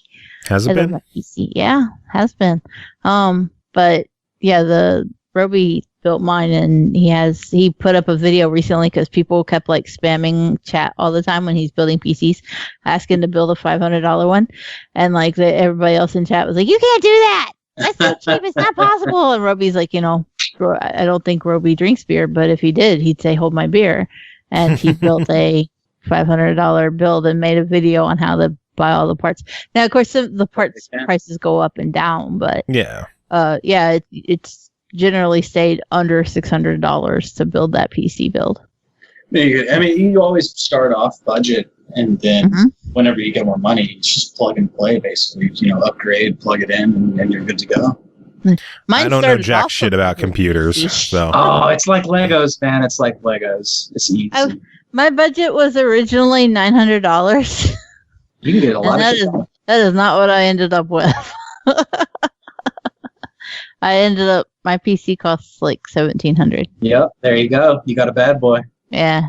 No, it's a bad girl. She's pink and purple, and oh yeah, it's gorgeous. It's in a white case. We literally call her the Pink Lady. Yeah, very very unwoke of me. Assume that your computer was a boy. It's funny because my old PC was one I had got off of Facebook Marketplace for $350. And that included the monitor and keyboard and everything. Shit. And it was actually capable of like playing some of the indie games that I play. So I was like, I'm not bad about it. But it was all blue. It had blue fans and everything was blue inside. And so like I jokingly called it the Blue Behemoth because it seemed big to me at the time. But then we got the Pink Lady in the mail and I was like, oh, the behemoth was not so big after all. You've got a full ATX build on there. Yeah, I need a bigger desk, and I already have an 8-foot long desk. So I do mini ATX, and my shit's big to me. Like, yeah, that's what's in the blue. Oh, okay. That's learned. Yeah, but in the lady, she is. Yeah, you've got a full ATX. It's an Asus X570 Pro, something like that. I don't know what any of that somewhere. means. Yeah, I don't. Well, David's moved my box. Oh well, but yeah, it's only got a Ryzen 5, but it's a 3600X, and then it's got 32 gig of RAM. Oh shit! Yeah, because I'm a digital artist. Yeah. So I need that. I need that RAMs, and then I got a GeForce RTX EVGA GeForce RTX 2060 Super. Nice. Yeah. Nice. She goes vroom. And Joe is jelly. I'm just confused because I don't know any of the terminology. You just we just basically to Joe, we were just talking letters and numbers. You are. There. You really are. That's how got I feel. GTX RT with the ray tracing 7432. That's like how those I feel are words. That's how I feel when you guys get on here and start talking about the classic games that I missed out on. And like y'all are going on about the old systems and stuff, and I'm like, I remember I played on like an Atari and a word processor that had a green screen, and I don't remember anything beyond that. And you guys are just like, yeah, and then we played this, and then that was it, and then I tried to pipe in, and you're like, shut up, nerd, you don't remember any of this shit. It's not my fault I was told vaginas couldn't play games. Oh my lord. That's what happened. Oh man. All right. Well, that is all the news I have. Cole, is there anything you wanted to talk about this week? Or Trey, any news you want to talk about? Really, I guess news that I want to talk about next week, 23rd, Sunless Sea launches. Mm-hmm. So everyone look out for that. I'm sure you guys will be talking about it soon too. Yes, we will. So, and Slain Valfaris Double Pack out today on Nintendo of America, out tomorrow on Xbox for all you wonderful people, and out next Thursday for Nintendo of Europe. Good I stuff. feel like Digerati just looks at the calendar and throws a dart. And whenever day lands, you go, yeah, that's good for all our releases. That's it. And then you just do it again. Like move the calendar 2 or 3 months and whack. Hey, Good. we like to stay busy. We like to put games out for y'all to play. So as long as we don't get another situation like Christmas where we got 7 games at once from you guys, that was insane. That was a like, rough yeah, week hey, for the test them. reviewer. Test them. Review now.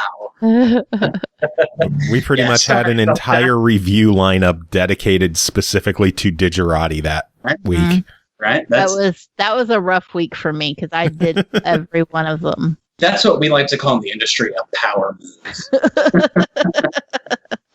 We're Digerati. Look how big our dick is. 7 games, bitch. All at once. You thought you didn't have shit to do? Guess again. Merry Christmas, bitches. Yeah, right at Christmas too. Yeah.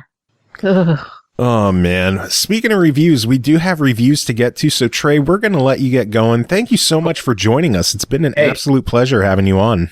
Yeah, no, thank y'all for having me. This was a blast, man. You will have to come back again sometime and chat with us again.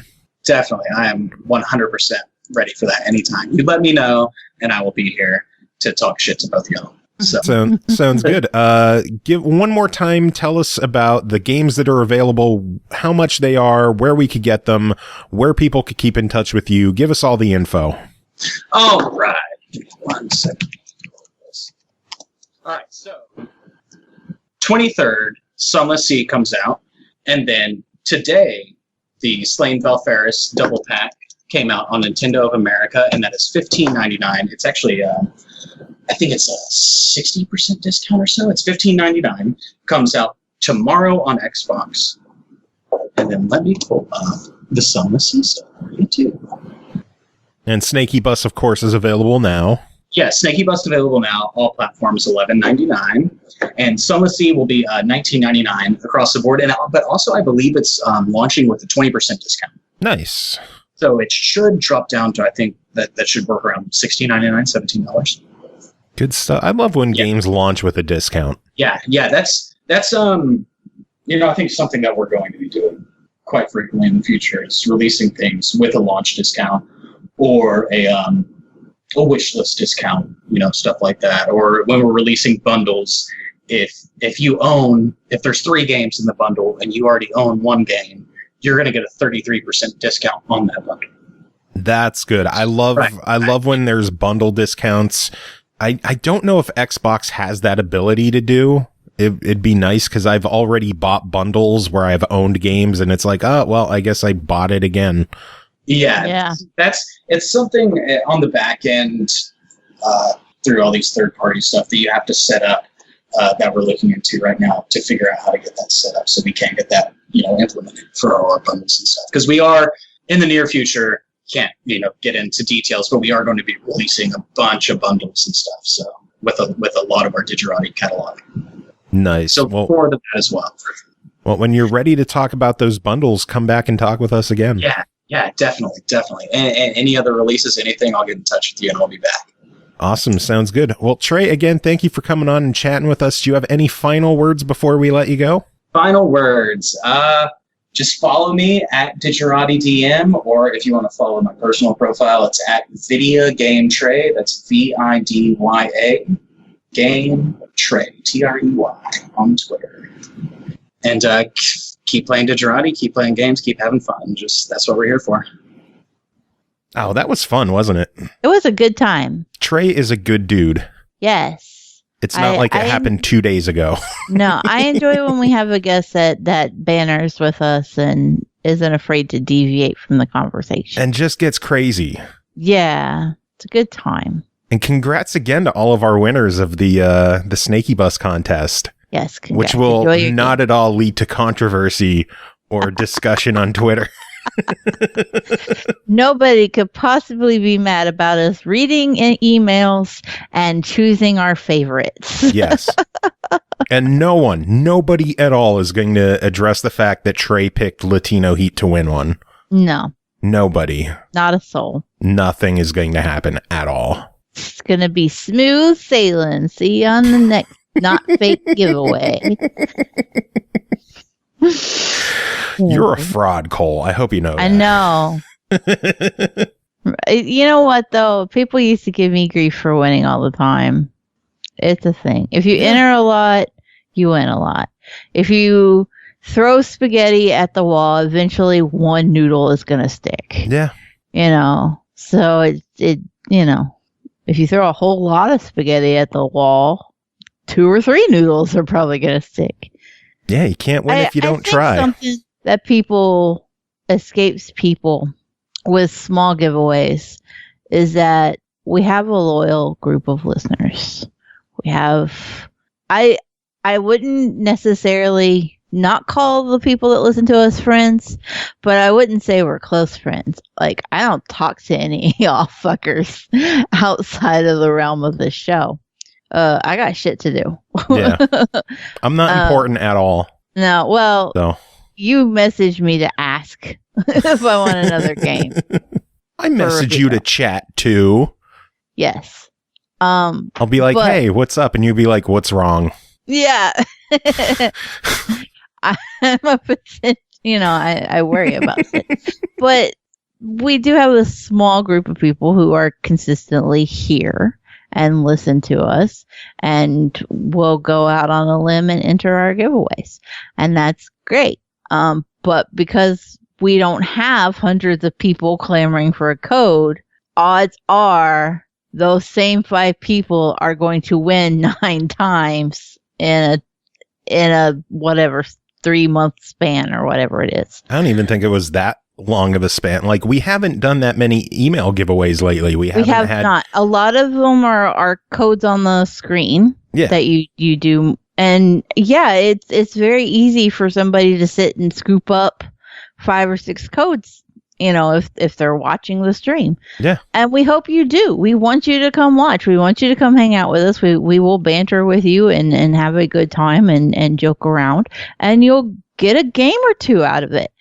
The only thing I hope is that if you win, that you at least give the game a few minutes, install it, load it up, at least look at the fucking title screen. Yeah, play it. And that's part of the reason I like doing code drops, because you can't hoard a code from a code drop. Exactly. You have to redeem that fucker right away, or else somebody else in chat will. Yeah. Yep.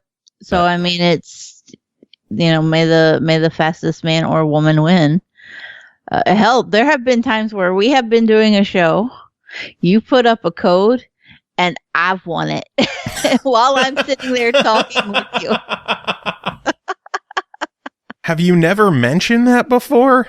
No, I've mentioned it. Like I don't do it often because generally the ones we have enough codes for are ones I've already reviewed and have. Yeah. But there have been like the rogue times where I'm like, oh shit, I didn't have that, and I grab it real quick. And hey, you're the first there, so you get it. If you grab it, you get it. That's just the way it goes. I don't have any problems with anybody. I hope you do post on Twitter if you roll out of there with like 12 codes. Be like, look what I did tonight. Yeah. I got. And by the way, there was nothing that happened on Twitter that we're addressing this about. No, nothing at all happened. Nothing happened. Nothing involving some random guy named Chris. Nobody got mad. Nobody accusations were thrown. Support a developer or a publisher because we gave away a code. I don't. Yeah, nothing happened at all. It's fine. It's fine. Oh, man. I'm glad we addressed this on the show. Yeah. I don't think we could have let that go on and not mention something about it. But did you read everything? Did you get yourself all caught up on what happened? Yeah, I've read most of it. I don't think I've missed anything, but Dark Mika to the rescue. Yeah. That fucking 5 replies in a row. Thank goodness I can speed read, man. I was telling Trey, I'm like, sorry, I didn't mean for Digerati to get so many friggin' messages overnight, but I couldn't really help it. That was out of my control. Dark Mika is she's a bullet train of her own. That is very true. That might be the most true thing I have ever heard. She's a strong, independent woman. She does what she wants. You don't know her. Oh, man. She run with gangs. I'd take this guy who was bitching anyway. He tweets about diarrhea deaths. I don't take his wait, what? Shit concerned. Yeah, I'm not. There's a tweet from him about 1.5 million deaths yearly from diarrhea, and it's like, okay, that's unfortunate. Next. What the hell? He enters all the same giveaways too. Like it's his whole thing is just giveaways. I wonder if he entered and lost or something. Maybe. I don't remember all the people who entered. Codes, no, giveaway. Where is it? Amar, Martin, Spanky. There's a Chris Hall. I wonder if that's him. He got laid off. I bet. That would be hilarious if he lost in the contest and he is holding it against us. Wow. That would be amazing. Yeah, that's... If it's not the Chris Hall that entered, that's even funnier that there's another Chris. Yeah, that's just mad. Out there mad about a show he never listens to. Oh, man. Anyway, we have reviews we got to take care of. We should probably get to those, huh?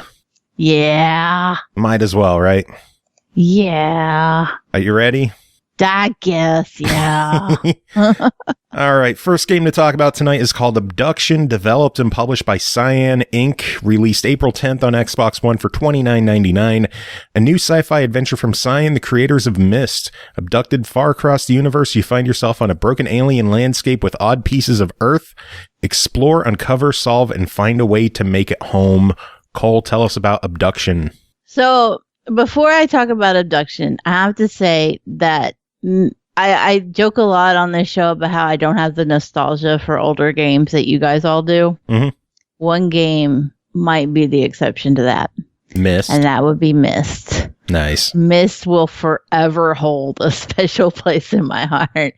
I think I spent about 6 months just exploring it before I figured out that there were puzzles, and I had one and figured one of them out. I would just load it up for a few hours each day and just wander around. I absolutely adored it. I found that playing Abduction, that habit came back.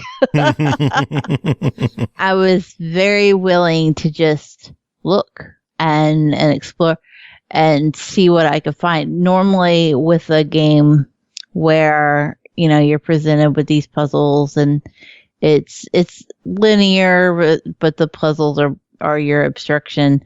I'm like, all right, find a guy, get over it, let's go. But Abduction just pulled me in, and I'm like, no, it's fine. I know there's guides. I'm not gonna do that. I'm just gonna look and see what I stumble across. I will say, if you don't enjoy that kind of gameplay, that if you don't enjoy just meandering through the world and stumbling on shit, either A, use a guide, or B, look elsewhere. Yeah. Because the solutions to the puzzles for Abduction, much like they were for Myst, are not intuitive in any way. There was a lot of times where I was like, I don't know what the fuck I'm doing, but it seems to be working. I don't know what the hell I'm doing, but it's pretty. There's one point where I find myself in a gas station learning an alien language, and I'm like, I'm fuck it, fine, let's go. Sign me up. I'm cool here. Let's roll with it. And then I'm like, okay, I did that, but why? And I like that style of gameplay because it means that sometimes you've come across a solution to a puzzle that you didn't know existed yet. And then when you are finally approached with the puzzle because you meander your way to it 3 hours later, you're like, oh, well, I already know how to answer this because I learned Alien back at that gas station a couple hours ago. Fuck yeah. I got this. I'm on board. I mean, it does mean that it's suitable, like if you're going to use some kind of guide or you're actually aiming for the puzzles, then fine. But don't be surprised if you're just like, you walk into a puzzle and you don't know what the fuck to do because you didn't take the time to look around and just poke at the odd things. Abduction is just gorgeous, and I don't think anybody expected anything different from the makers of Myst. Yeah. It's absolutely beautiful. I'm trying to think of a way to describe it without giving away too much, but the premise is that people encounter. Oh, there's so much traffic today. I don't know if my mic is picking it up. But these people clearly forgot that we're supposed to shelter at home. Somebody get Governor Andy on the phone. You can't be doing that. Anyway. Lost my train of thought too. Shit. I'm so mad by all the cars. There's so many cars. Why? You live down a road that no one travels on. How are there people driving by? I don't get. There's drug heads. That's all there is to it. That's the only excuse. All right. But in Abduction, the premise is that you have people who encounter a flash of light in the sky, and then they mysteriously awaken to find themselves in a town that looks very much like it's the Arizona desert, but it's surrounded by a mysterious planet that you cannot explore because it's not safe, duh. And there are different towns that have been taken and are on different planets. And I don't want to go any more into that that if I do, I'm going to end up spoiling shit. So I'm going to try to stop right there. But the interesting thing is that you begin And there are all these different little pods, and of course, in true Myst-like fashion, like nothing is laid out in front of you. Nothing is spelled out to you. You just have to uncover it all for yourself. So there are little pods that will give you little bits of information. There is a narrative involved. One of the things that's really well done is that the world looks real enough that when the FMV characters are placed into it, they feel natural and like they should be there. There was never any kind of like seam between the virtual world and the FMV. It just felt like it all meshed together perfectly. And like they of course they were there. Where else were they going to be? They lived in this world, you know? Which is, it's not an easy feat. I play a lot of FMV games, and oftentimes they try to find a way to like justify the gaming parameters around the FMV parameters, and like try to put some kind of specific seam between those two worlds. Whereas Abduction is just like, no, they live here. What are you talking about? And you're like, yeah, I'm on board with that. That seems legit. I'm cool with it. Let's go. It's just a beautiful game. The puzzles, like I said, that they weren't always as intuitive. Some of them just seem a little out there and can leave you fumbling for a little bit, especially in the beginning when you're just trying to get your footing in the world. But eventually, like if you just take your time and you poke around, you start to discover like, oh, well, I already know the answer to this because I found it while I was fucking around 4 minutes ago, which is great. But yeah, it's absolutely beautiful. It's incredibly weird, and it plays like a dream. I'm very happy with it. Nice. Overall, yeah. $30. What do you think? It's an absolute buy it. If you like games like The Witness and Numa and basically Myst, then you're not gonna be mad at all. You've probably already bought it because it's just like it's the perfect sci-fi exploratory adventure puzzler that you've been waiting for. I'm glad that you addressed it earlier, though, that if you need to have some hand-holding in a game, this is one to avoid. Yeah, don't think that you're just going to be like, la, la, la, la, la, it's going to tell me what to do, because it's going to be like, no, fuck you. Yeah. Figure it out. And Myst was like that. I mean, like I said, I spent 6 months in Myst before I realized there were puzzles. I was like, oh, this is the game. This is what you do, and I'm okay with it. And you could easily fall into that trap with Abduction again. Which you did. I did, but intentionally. Like, I figured there had to be puzzles. It's just that I didn't go looking for them. I just let them happen. Okay, we'll let that slide then. Yeah. All right, next game to talk about is called Hotline Miami Collection, developed by Denaton Games, published by Devolver Digital, finally released on Xbox One April 7th for $24.99. Hotline Miami Collection contains both legendary games in the neon-soaked, brutally challenging Hotline Miami series from Denaton Games. Cole, tell us about this one. I feel like it's a little asinine for me to be reviewing Hotline Miami now. Anybody who is not aware of what Hotline Miami is probably doesn't play games anyway. Yeah, but there's probably some Xbox gamers who have heard about Hotline Miami, but now that it's finally debuting on the console, they finally have a chance to give it a shot, and they want to know what the hell it is and if it's worth picking up. Yes and yes. Yes. Okay. So, Hotline Miami is a shoot 'em up. You have a top-down view with various rooms. Oftentimes takes place in buildings. I'm trying to think of the name. There was another game I played not too long ago. I take that back. It was a long time ago. It was about a year ago. That was a similar premise. I know Mr. Shifty is also a similar premise.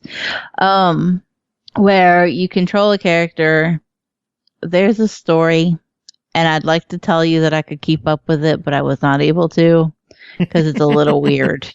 And it kind of got to a point where I was like, yeah, okay. It's happening. I don't know what it is. The story's like a drug-fueled fever dream. It is, and it's like I couldn't manage to keep up with it. Although I was tickled by the fact that you're always wearing an animal mask, and you unlock different masks, and then like you get different abilities depending on which mask you were wearing. I don't remember what the ability for the chicken mask was, but I know I made a lot of really funny cock jokes while I was playing it. I should be surprised by that, but I'm not. And I was like, yeah, I need to not play that with kids around because I'm making a lot of inappropriate jokes. To be fair, I don't think you should be playing Hotline Miami with kids around to begin with. It's a little blood and gore. It's pixel red. It's fine. It is a pixel art game. We all know that I can be a little bitchy about pixel art, but I think Hotline Miami does an okay enough job with like giving you detail and making it a visible game that you're okay with it. I will say I do have one problem, and that's I've been spoiled by the games that let you turn off scan lines and film grain. And I do find that Hotline Miami can be a little difficult to navigate just because of like the color scheme. It's very 1980s cyberpunk neon, which is great. I grew up in that time period and I'm like, this is fantastic. But at the end of each level, it comes up with like your score for how well you did and everything. I have no idea what I scored on any level because I couldn't read it. If I could maybe tone down those film lines and stuff a little, just to at least see what my score was, that'd be good. The premise is that there are not obviously, or if I wouldn't have to describe it, enemies in different rooms, and you need to murder them in the most effective way possible while not being murdered yourself. It is a one-hit kill on every enemy, but it's also a one-hit kill on your ass as well. Not every enemy. You can knock them out. Like, if you punch them, then you have to go back and actually kill them. That's where the gruesomeness comes in, because, like, your character will straight up straddle them, top-down view. You see him banging their head on the wall or the floor.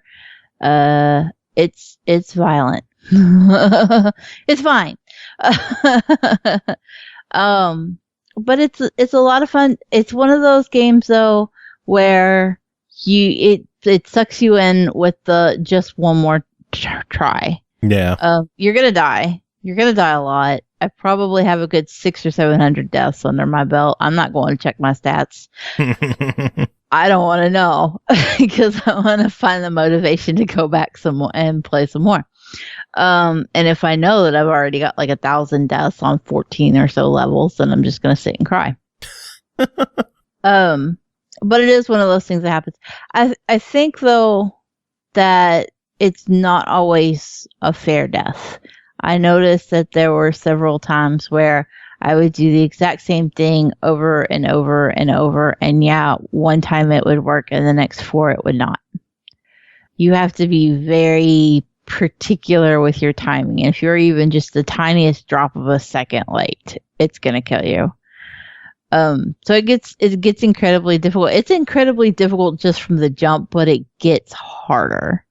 And that's something that you need to think about going into it. Like, am I going to have the patience to sit and do a level 47 times? Am I going to have the patience to sit and do a level 94 times? No? Oh, then maybe Hotline Miami isn't for you. But if you're one of those people who are like, but I just had to get to the exit, of course I'm going to do it again. Then you're going to have a good time. Like, but you need to know that you're going to be starting over and over and over, and that it's not always going to be 100% responsive where what you do works every single time. Beyond that, though, it's a fucking blast. And you get to make cock jokes when you're wearing a chicken mask. Which, of course, you would have to do. If you don't, then why are you even playing games? True.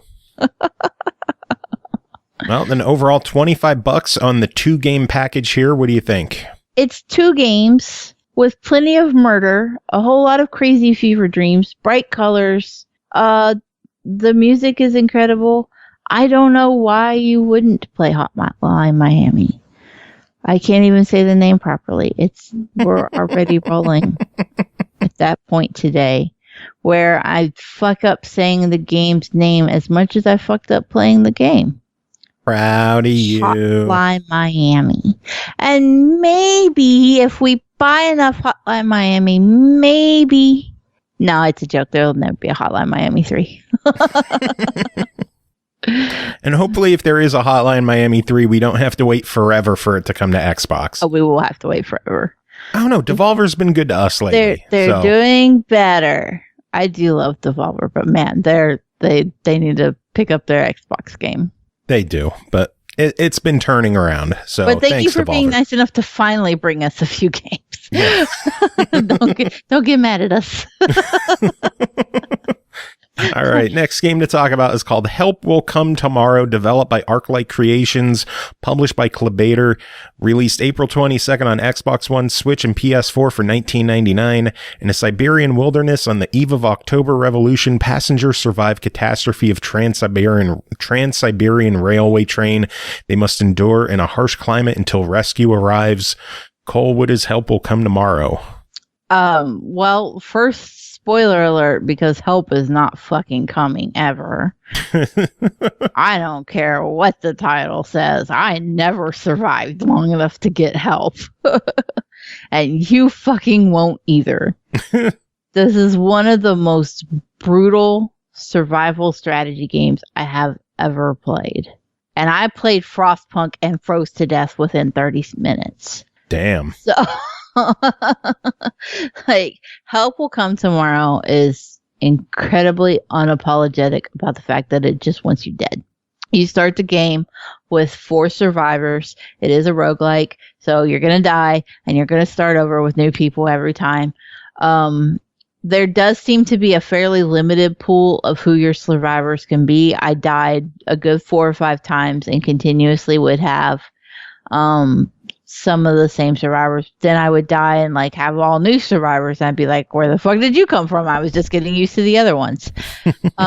Don't get used to any of them, because even though you may draw the same character model over, they could have different traits. The traits have to be discovered, and you can only discover the traits by having the people do things. So I don't know if I want to jump into that particular point yet. Let me back up a minute. Okay. So the art style for Help Will Come Tomorrow is very digital painterly. It's meant to look like an old school oil painting, if you will. It's very flat, very 2-dimensional. So you're not necessarily going to have characters like up wandering around. It plays like a point and click, almost like a board game, if you will. So you have your scene where you have 4 people gathered around a campfire. You always start with 4. And there are snowbanks. There are bandits in the woods. You know they're there, but you can't see them, obviously. And you need to interact with certain areas. For example, if you send a character to clear a snowbank where you can make a shelter, they may find pine cones and things like that you can then take back to the fire and build a fire and keep them warm. If you keep the fire fueled so that they can be warm, you risk the flames being high enough that you can be seen. So you always have to balance things like comfort versus safety. But you also have to take into consideration that if you let your people be too cold for too long, their morale drops and they won't want to do the tasks that they need to do to survive. You have to do everything from filter water to find food. Trust me, you need to find food. They do not like it if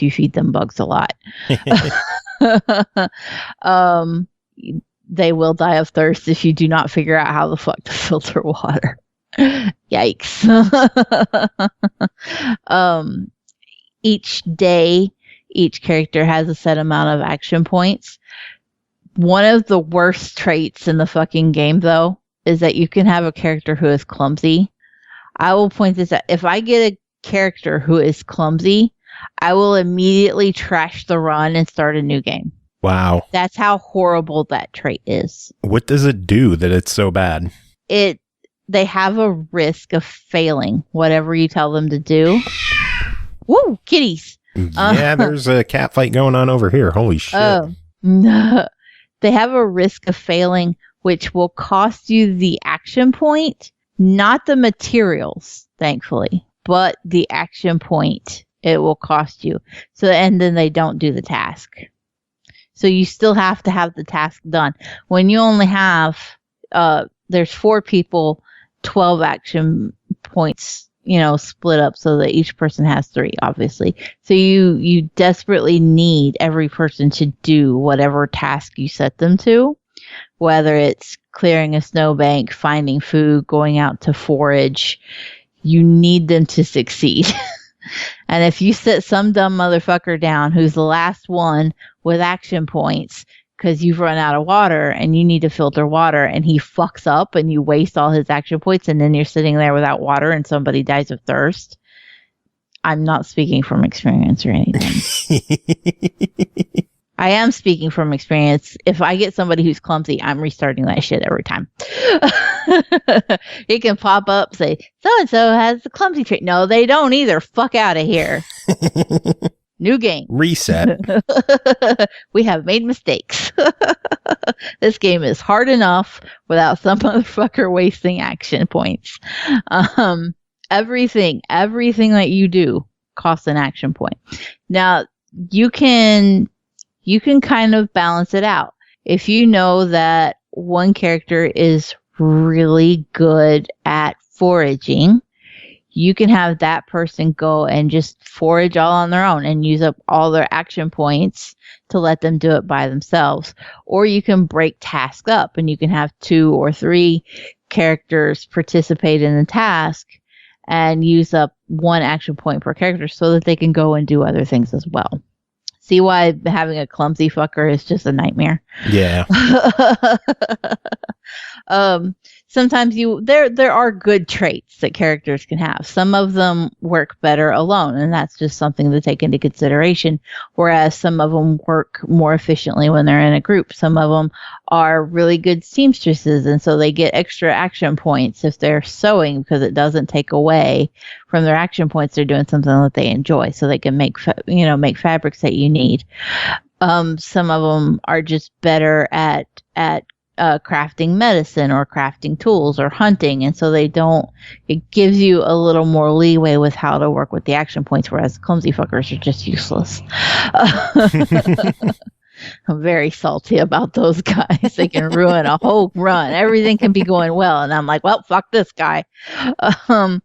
There are other negative traits too, though. Like you can have people who they don't get energy from eating bugs, or they have to eat more, or they have to be satiated more often, they need water more often.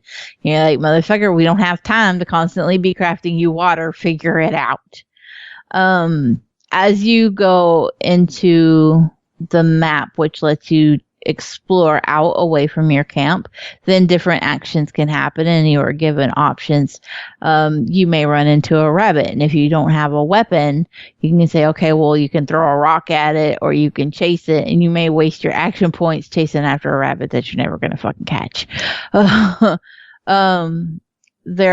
are all kinds of different scenarios that can pop up. There was one instance where I was doing really well. I was really proud of myself, but I ran across a bandit, and it gave me the option of killing him or letting him run away. And I was like, well, I'm out here trying to survive in the woods. He's out here trying to survive in the woods. Maybe he'll leave me the fuck alone since he knows I have a gun. And I let him go. The next morning, my camp was raided, and everybody was killed the night and I lost my whole run because I made a choice to not be an asshole. Wow. And I was like, it's absolutely brutally unapologetic. I'm telling you, help is not coming. That's the most deceptive name. They miss the word. But at the same time, even though it's so incredibly hard and it's so easy to lose, a run that's going well just by making one mistake, at the same time, you have fun while you're doing it. It's if you enjoy strategy games and you enjoy, micromanagement, which we all know I fucking do. Yeah. Then this is an absolute must-have game for fans of that genre.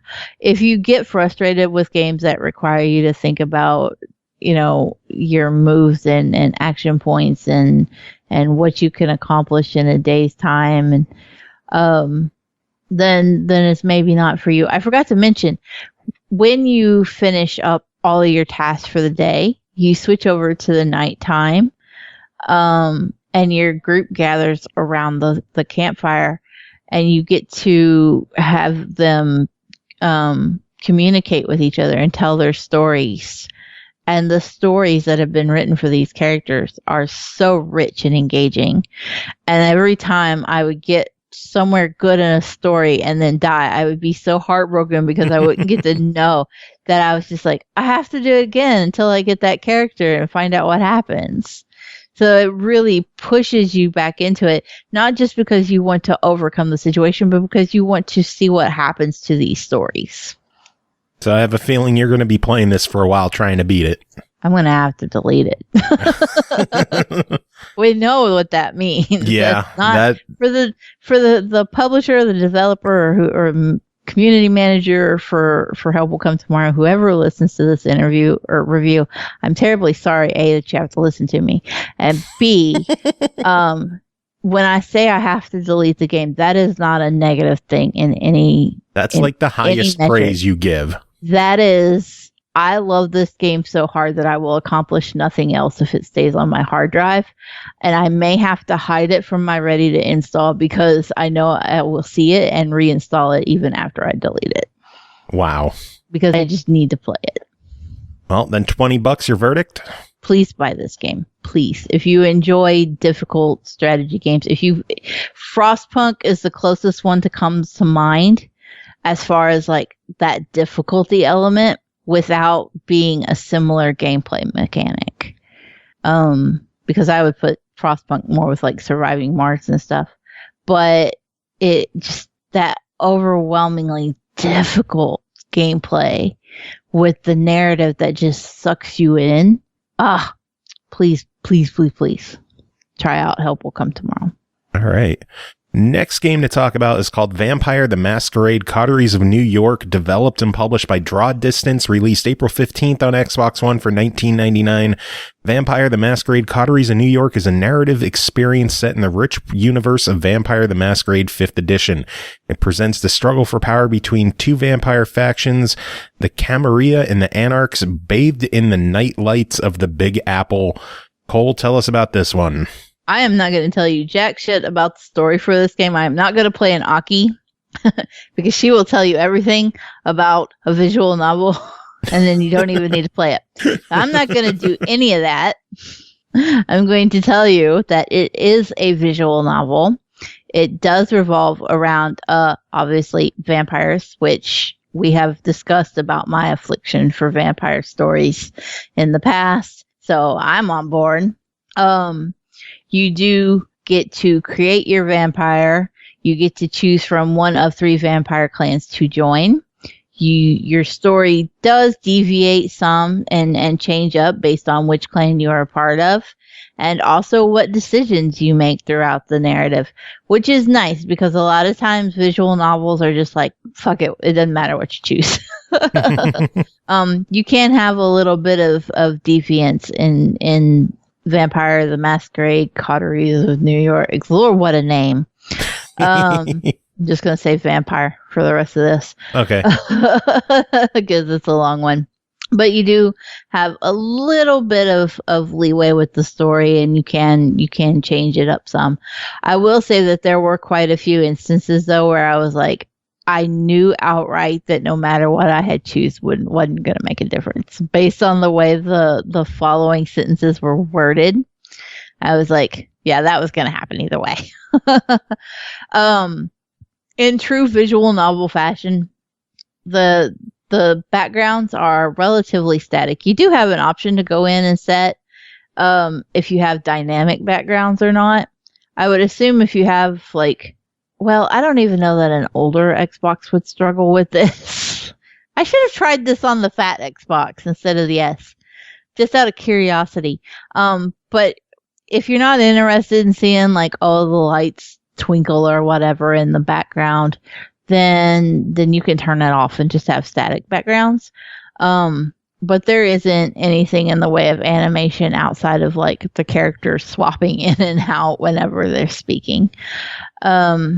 It's very simple. It's a visual novel. There's not a whole lot that you would expect out of all that anyway. Yeah. Which is fine. You do have options for slow, standard, or fast for the reading speed. I speed read, and so I was like, let's put it to fast. That was a mistake. The fast is super fast, and that is clearly for people who aren't even paying attention to the story and just want the achievements. Don't do that. Don't do that. Standard is still relatively fast, and as a speed reader, I was like, okay, this is more my speed, and I can handle this. And slow is for if you really want to stop and think about everything they're saying. So I do think standard is a good speed for a visual novel. I have seen some where it's standard and it literally takes 2 breaths between each letter popping up on the screen. That's miserable. As a speed reader, that's miserable. So I was content with the reading speeds that they had, although I think some people may find them to be a little too fast. Art is fantastic. Again, we have another game where it's got that digital painterly. It's meant to be reminiscent of an actual oil painting, and so it's got that element to it. As an artist, I was super into just taking in the design of the characters and the environments. It's very pretty. It reminded me a lot of an Artifacts Mundi game in how they're lit and just designed for the scenes. Although minus all the magical Norse mythology because it's obviously dark and vampires and broody. But it played extremely well. Didn't have any trouble getting through it. Easy achievements if that's your thing. Hey, then just set it to fast, push A every so often and call it a day. You do have to stop because there are achievements for getting certain characters to do certain tasks, and that depends on your options that you choose. I'm sure somebody will knock out a guide for that in yesterday. Yeah. If that's your thing. But given it's been on other platforms for a while, I'm sure there's already a guide somewhere. Yeah. I didn't bother. I was super into the story. I love vampire story, so I was really impressed with how well it was written, and I was like, yeah, I'm on board for this. Nice. Well, overall, $20. Your thoughts? $20 for me seems like a high price for a visual novel. But I do think that given that there are 3 different characters that you can go through their storylines, I'm okay with it. I think there's enough content to justify it. It looks good enough to justify it. Yeah, I'm good with giving it a buy it. Cool. All right, next game is called Beholder 2, developed by Warm Lamp Games and Alloar Premium, published by eHome Entertainment, released April 9th on Xbox One for $14.99. You're a newly employed department officer within the ministry of a totalitarian state. While you are poised to have an illustrious career and possibly become the prime minister someday, the way up won't be easy. So how high will the career leader, or how high up will the career ladder will you climb? I can't talk. No, you know what? Me neither. You know what? So how high up the career ladder will you climb? The choice is still yours to make. Cole, what is Beholder 2? Beholder 2 is both very much a sequel to Beholder and also very much its own experience. One of the things that I loved most about Beholder is that it was a micromanager, in that you got to lurk around your apartment building and decide if you were going to, do good things for the people, or if you were going to stick to the totalitarian rules that you were forced to live under. It had a very unique art style. It was very flat, 2D. You had your apartment building. You moved back and forth along the floors. You could peek into rooms, and everything was flat, 2D. Your characters were just big black blobs of people with glowing white eyes. Because in a totalitarian state, people are just bodies that take up space, right? Mm-hmm. There's nothing that's supposed to like stand out about you. So a lot of that carries over into Beholder 2, but what surprised me the most is that it eschews that 2D micromanaging element. And instead, we're given an actual 3D environment, although our movement on it is still very limited to a 2D plane. The world itself has been expanded out beyond the walls of just the apartment building, and you actually follow you follow our protagonist, whose name is Evan, as he rises through the ranks of this totalitarian regime. Instead of being the low man on the totem pole who was making choices that affected his neighbors, you're now a little higher up and you're affecting more people. But there's also the element of, your father has died and you're trying to uncover his and your own secrets. I do think that there are both benefits and downfalls to the decision to expand out the game the way that they have. One of the things that I loved most about the first Beholder is that there was a sense of urgency as you were trying to save Carl's family. Whereas Evan in Beholder 2 doesn't have that urgency. His father is already dead. The opening sequence, he's right out the window.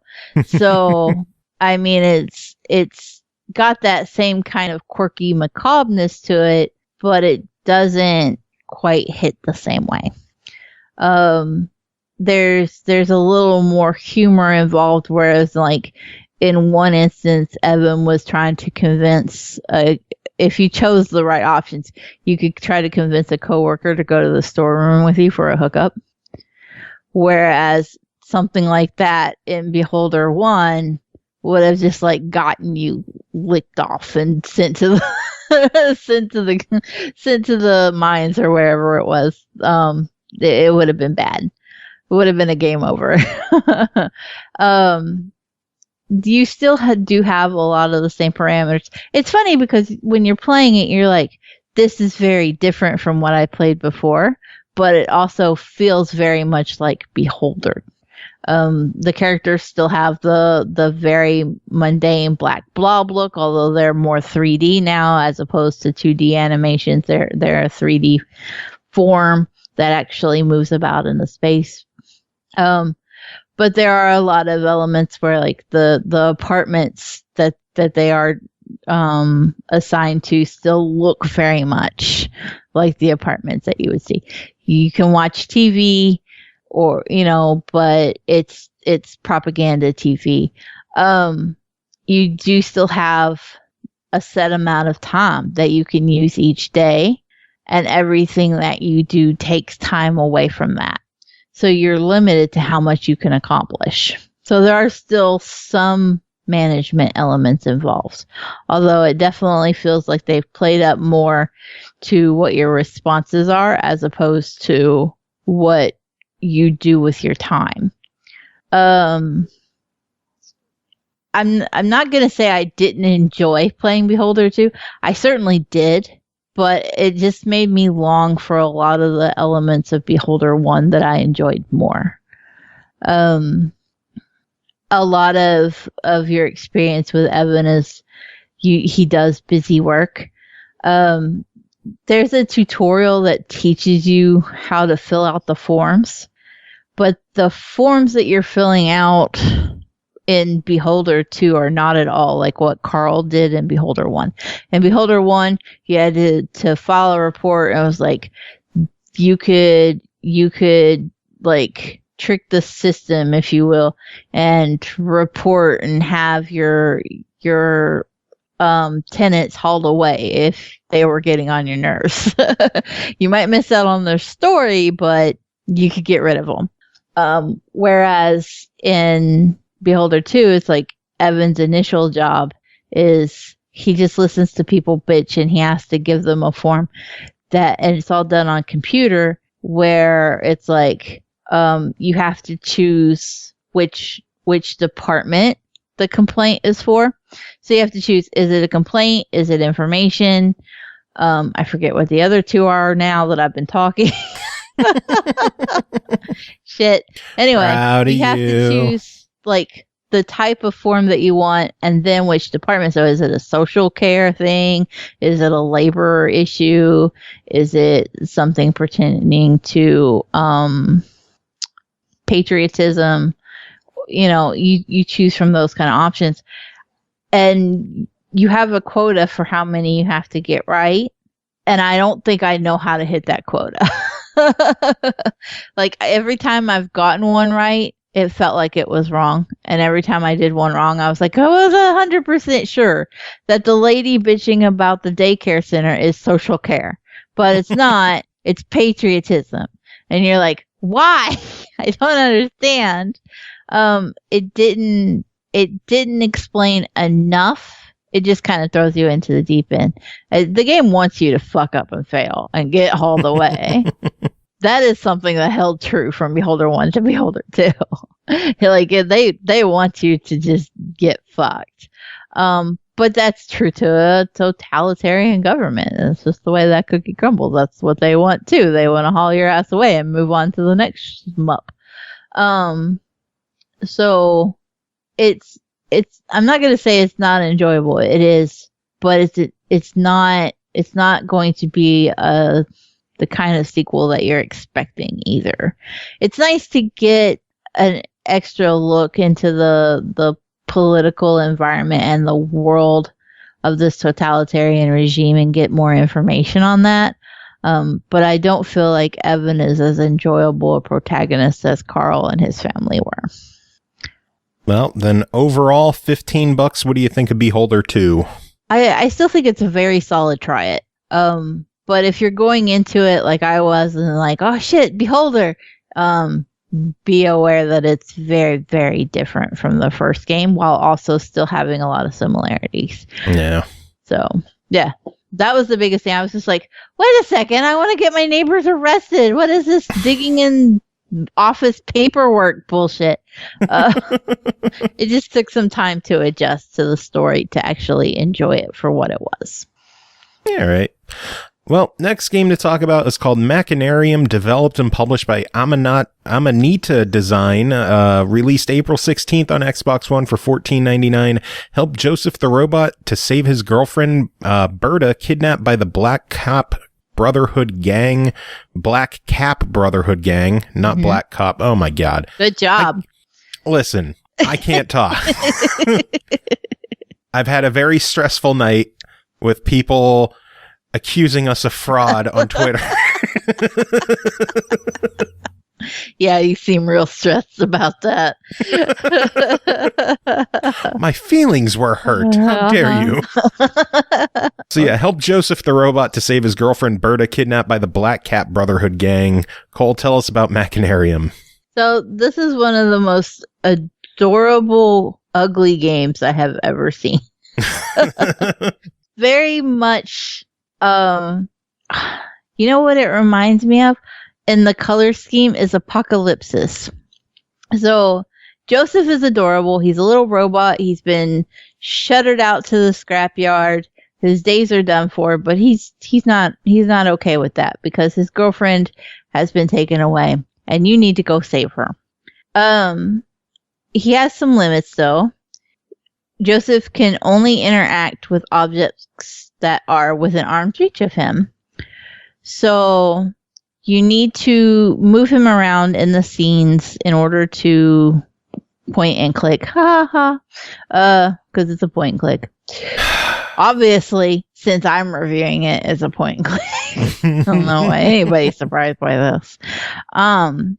But you need to point and click and collect items so that you can mash them together. It's very much old school point and click hidden objects type of game where you solve them puzzles. You have an inventory bar at the top of the screen where you can combine shit. I love that when you find something that Joseph needs, he literally just eats it. He just pops his head back, drops it down his gullet, and closes his head, and goes on. That includes robotic cats. Nice. And everything, good or bad. That fly paper that you're going to need to catch some flies, yeah, he's just going to eat it. It's gross. But it's so charming and amusing that you just find yourself wrapped up into it that you have to see where it goes next. You start off in the scrapyard. You've got to put poor Joseph back together. His head's in one place. There's a rat running around that wants you to find it a stuffed animal before it'll give you your leg. You just have to put the poor little fella back together. Once you do, you have the ability to make him expand out and stretch up or shrink down and go super small, or he can be normal size. And you'll need those abilities to navigate around the world. As much as I've enjoyed this game, I do have to say that a lot of the solutions, again, are not intuitive. It is meant to be the old school kind of weird point and click where you just go, why the fuck would I think to do that? But you just find yourself in a position where you're going, I'm stuck. And the answer is click everything until something happens. And that's okay. It's okay to just have to accept that that's where you are sometimes. The funny thing is that even though the answers don't feel intuitive right out of the gate, once you do it, you're like, oh yeah, that made sense. That robot cat that you eat at one point, because that's how you hold on to things. First, you have to electrocute it. But before you can electrocute it to stun it, you have to make a bird jump up and down on a wire to break it, and then tie that electric wire to the banister that the cat is going to jump on. And then you climb up another robot's ladder, stand on his head, and grab the cat's tail to make it run to the electric and get electrocuted so that you can put it in your mouth. Nice. So it's not like, if you were looking at a game, that would not be a series of events you would think to make happen. It just comes about in, well, shit, nothing else worked. Let me click this. And then it works and you're like, okay, well, fine then. Now, excuse me, while I go take this cat that's in my mouth and put it inside of a didgeridoo that another robot is a street band is playing because there's a mouse stuck in it and he can't make music. And then I'm going to go over here and play tic-tac-toe with this guy with nuts and bolts. And then I'm going to make him lose, so he gets mad and he knocks all the bolts off the table, and I can take them and give them to the saxophone robot so that he can now play with the didgeridoo dude. And the flies are a trick so that you can steal an old drum. Doesn't make sense, but then you put it all together and it works. And you're like, yeah, I did that. I'm proud of me. It's not going to hold your hand. It's not going to help you out. You have to figure that shit out just by weird pointing and clicking. And you're going to enjoy doing it because it looks good. It plays good. The story is super charming. Yeah, I love the visuals, the hand-drawn style to it. Yeah. We all know I'm a sucker for the hand-drawn art. Yeah. Like, is the moment a game has hand-drawn art, I'm like, hi, I want to stare you down and enjoy it. And then I usually do. And I'm like, then I come on the show and I'm like, this has hand-drawn art and it's beautiful, and also fuck pixels. Throwing some shade at Hotline Miami, aren't you? I'm just saying, I'm not on here bitching about not being able to see what I was doing. When there's hand-drawn art. Pixel art can be good too. I used to do pixel art, so I mean, pixel art is fine. But I'm far more into the hand-drawn art, and it just, I don't know. It gives an element of quirk and charm to a game that you can't get other ways. No. It feels like you're dipping into a children's book, if you will, a lot of times. With just the charming, even when you're a little robot in a trash heap, you're just like, aw. So it's good. Nice. Yeah, I had a really good time. Again, it's been out for fucking ever. There's guides everywhere. If you want to run through it for an easy completion, you could. I wouldn't recommend it. I think you should just enjoy it and have a good time with it. I am at the very, very end, and I'm trying to be careful and not spoil things. So, but I find myself just, even when I have to stop, I'm like, oh, I need to go back and play some more of that, though. I really want to finish it. I'm so close, and I've had a good week as far as review games go anyway, and I've like super enjoyed almost all of them. But man, I'm going to be sad when I am done with Mechanarium. No, you can always play it again. I could, but I'm going to have all the achievements, and I don't have time for replays. Well, then as it stands, $15, what do you think? Buy it. Easy buy it. Not even any hesitation in your voice. Not even any hesitation, not even any follow-up with it. It just needs no more justification. It's just, it's a good game. Please just buy it. the game. Yeah. All right, sounds good. One final game to talk about tonight is called WoodleTree 2 Deluxe Plus, developed and published by Chubby Pixel, released April 17th on Xbox One for $12.99. This time, a new menace is taking over the woodlands with a black substance that is absorbing life and energy from all living creatures. Will you be skilled enough to help Woodle in his quest to repel this enormous new evil force? Cole, what'd you think of WoodleTree 2 Deluxe Plus?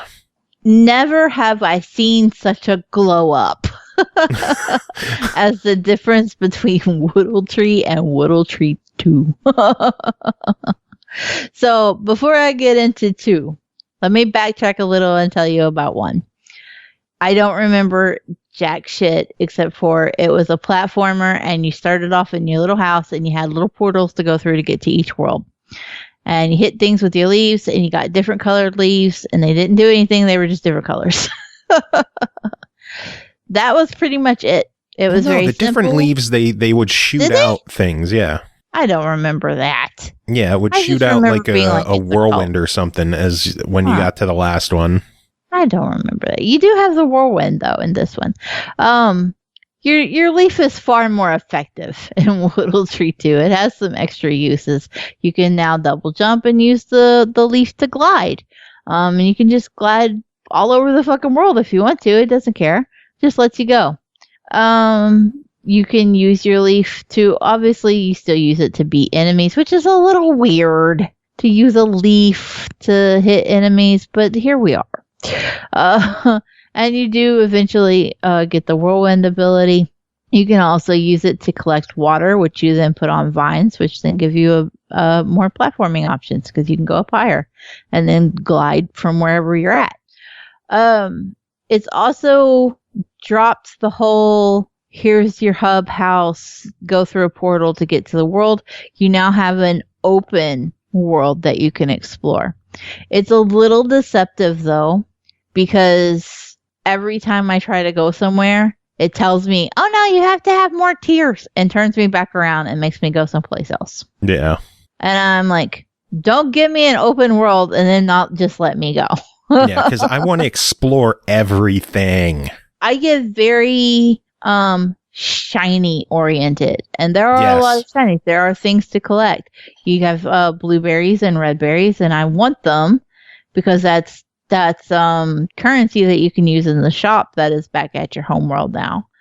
And I want to buy everything because that's how I roll. Mm-hmm. I don't care if I get the wood tiers yet. I just want to get the Chinese. I see them. I know how to get to them. Let me go. But it doesn't. It actively will turn you around and tell you that you can't go that way. So it's a big old cock tease, and that's disappointing. But at least it's an impressive upgrade that they have gone for this world, even if you can't actively explore it whenever you feel obliged. The game is charming. It's adorable. It definitely grabbed number 3's attention the moment she saw it. It's bright colored. It's very kid suitable. Don't know that maybe I wanted. Well, I guess if the kids are going to learn that they could hit something, hitting it with a leaf would be ideal. Yeah. It's not a sword, so that's maybe better. And also, maybe don't try to hit rams with. That seems like a bad thing to teach kids. Don't try to hit rams in general, I would say. Don't hit rams in general. Also, don't hit them with leaves because that's hit animals in general. Also true. Good advice. Yeah. It's a learning show. We're educational. We're for the children, like we are. That's why on YouTube I say yes, this video is for children. That explains why we're not monetized. Fuck. No, that's the reason we're not monetized. What are you trying to blame it on me for? Because you swear more than me. Oh, that's unfortunate. You should swear more. I know I should. What are you going to do? But yeah, it's a bright, charming little game. It's adorable. I will say that despite the rams are obvious foes, but there were plenty of times where I would run into enemies that I did not realize they were enemies until they kicked my ass. And you do have to hit save pods to actually save, like checkpoints, which is fine, except for I would find sometimes that I would hit a checkpoint and be like, okay, I'm good. I'm going to quit and go do something else for a while because I have 90 million games to review. And when I would come back to Woodletree, I would be standing on the checkpoint where I had stopped, but I wouldn't have any of my berries. And the berries would all be back at the world. And I would have to go collect them all again. And run into the invisible walls that wouldn't let me go explore again. I don't know if this was a me-specific glitch. I don't know if this was I'm on a 1S, so that's specific glitch. A lot of things could have factored into that, but every time I would stop, I would come back in. Any berries that I hadn't spent on an upgrade would be gone, and I'd have to start all over with collecting them again. I even at one point had to go all the way back through the tutorial area to recollect everything. That is weird. I don't know why it does it. I don't know what to do about it.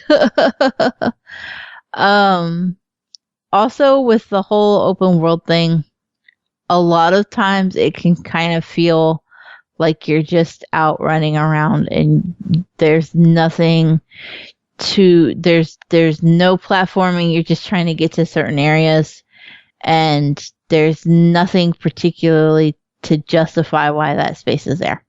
There's no enemies to get into it with. It's just you're out there and you're like, okay, well, this is a spot. There's no reason for me to be here. I can't explain why I was having that problem, though. It was just hitting invisible walls and going back around and finding things and being like, there's nothing here.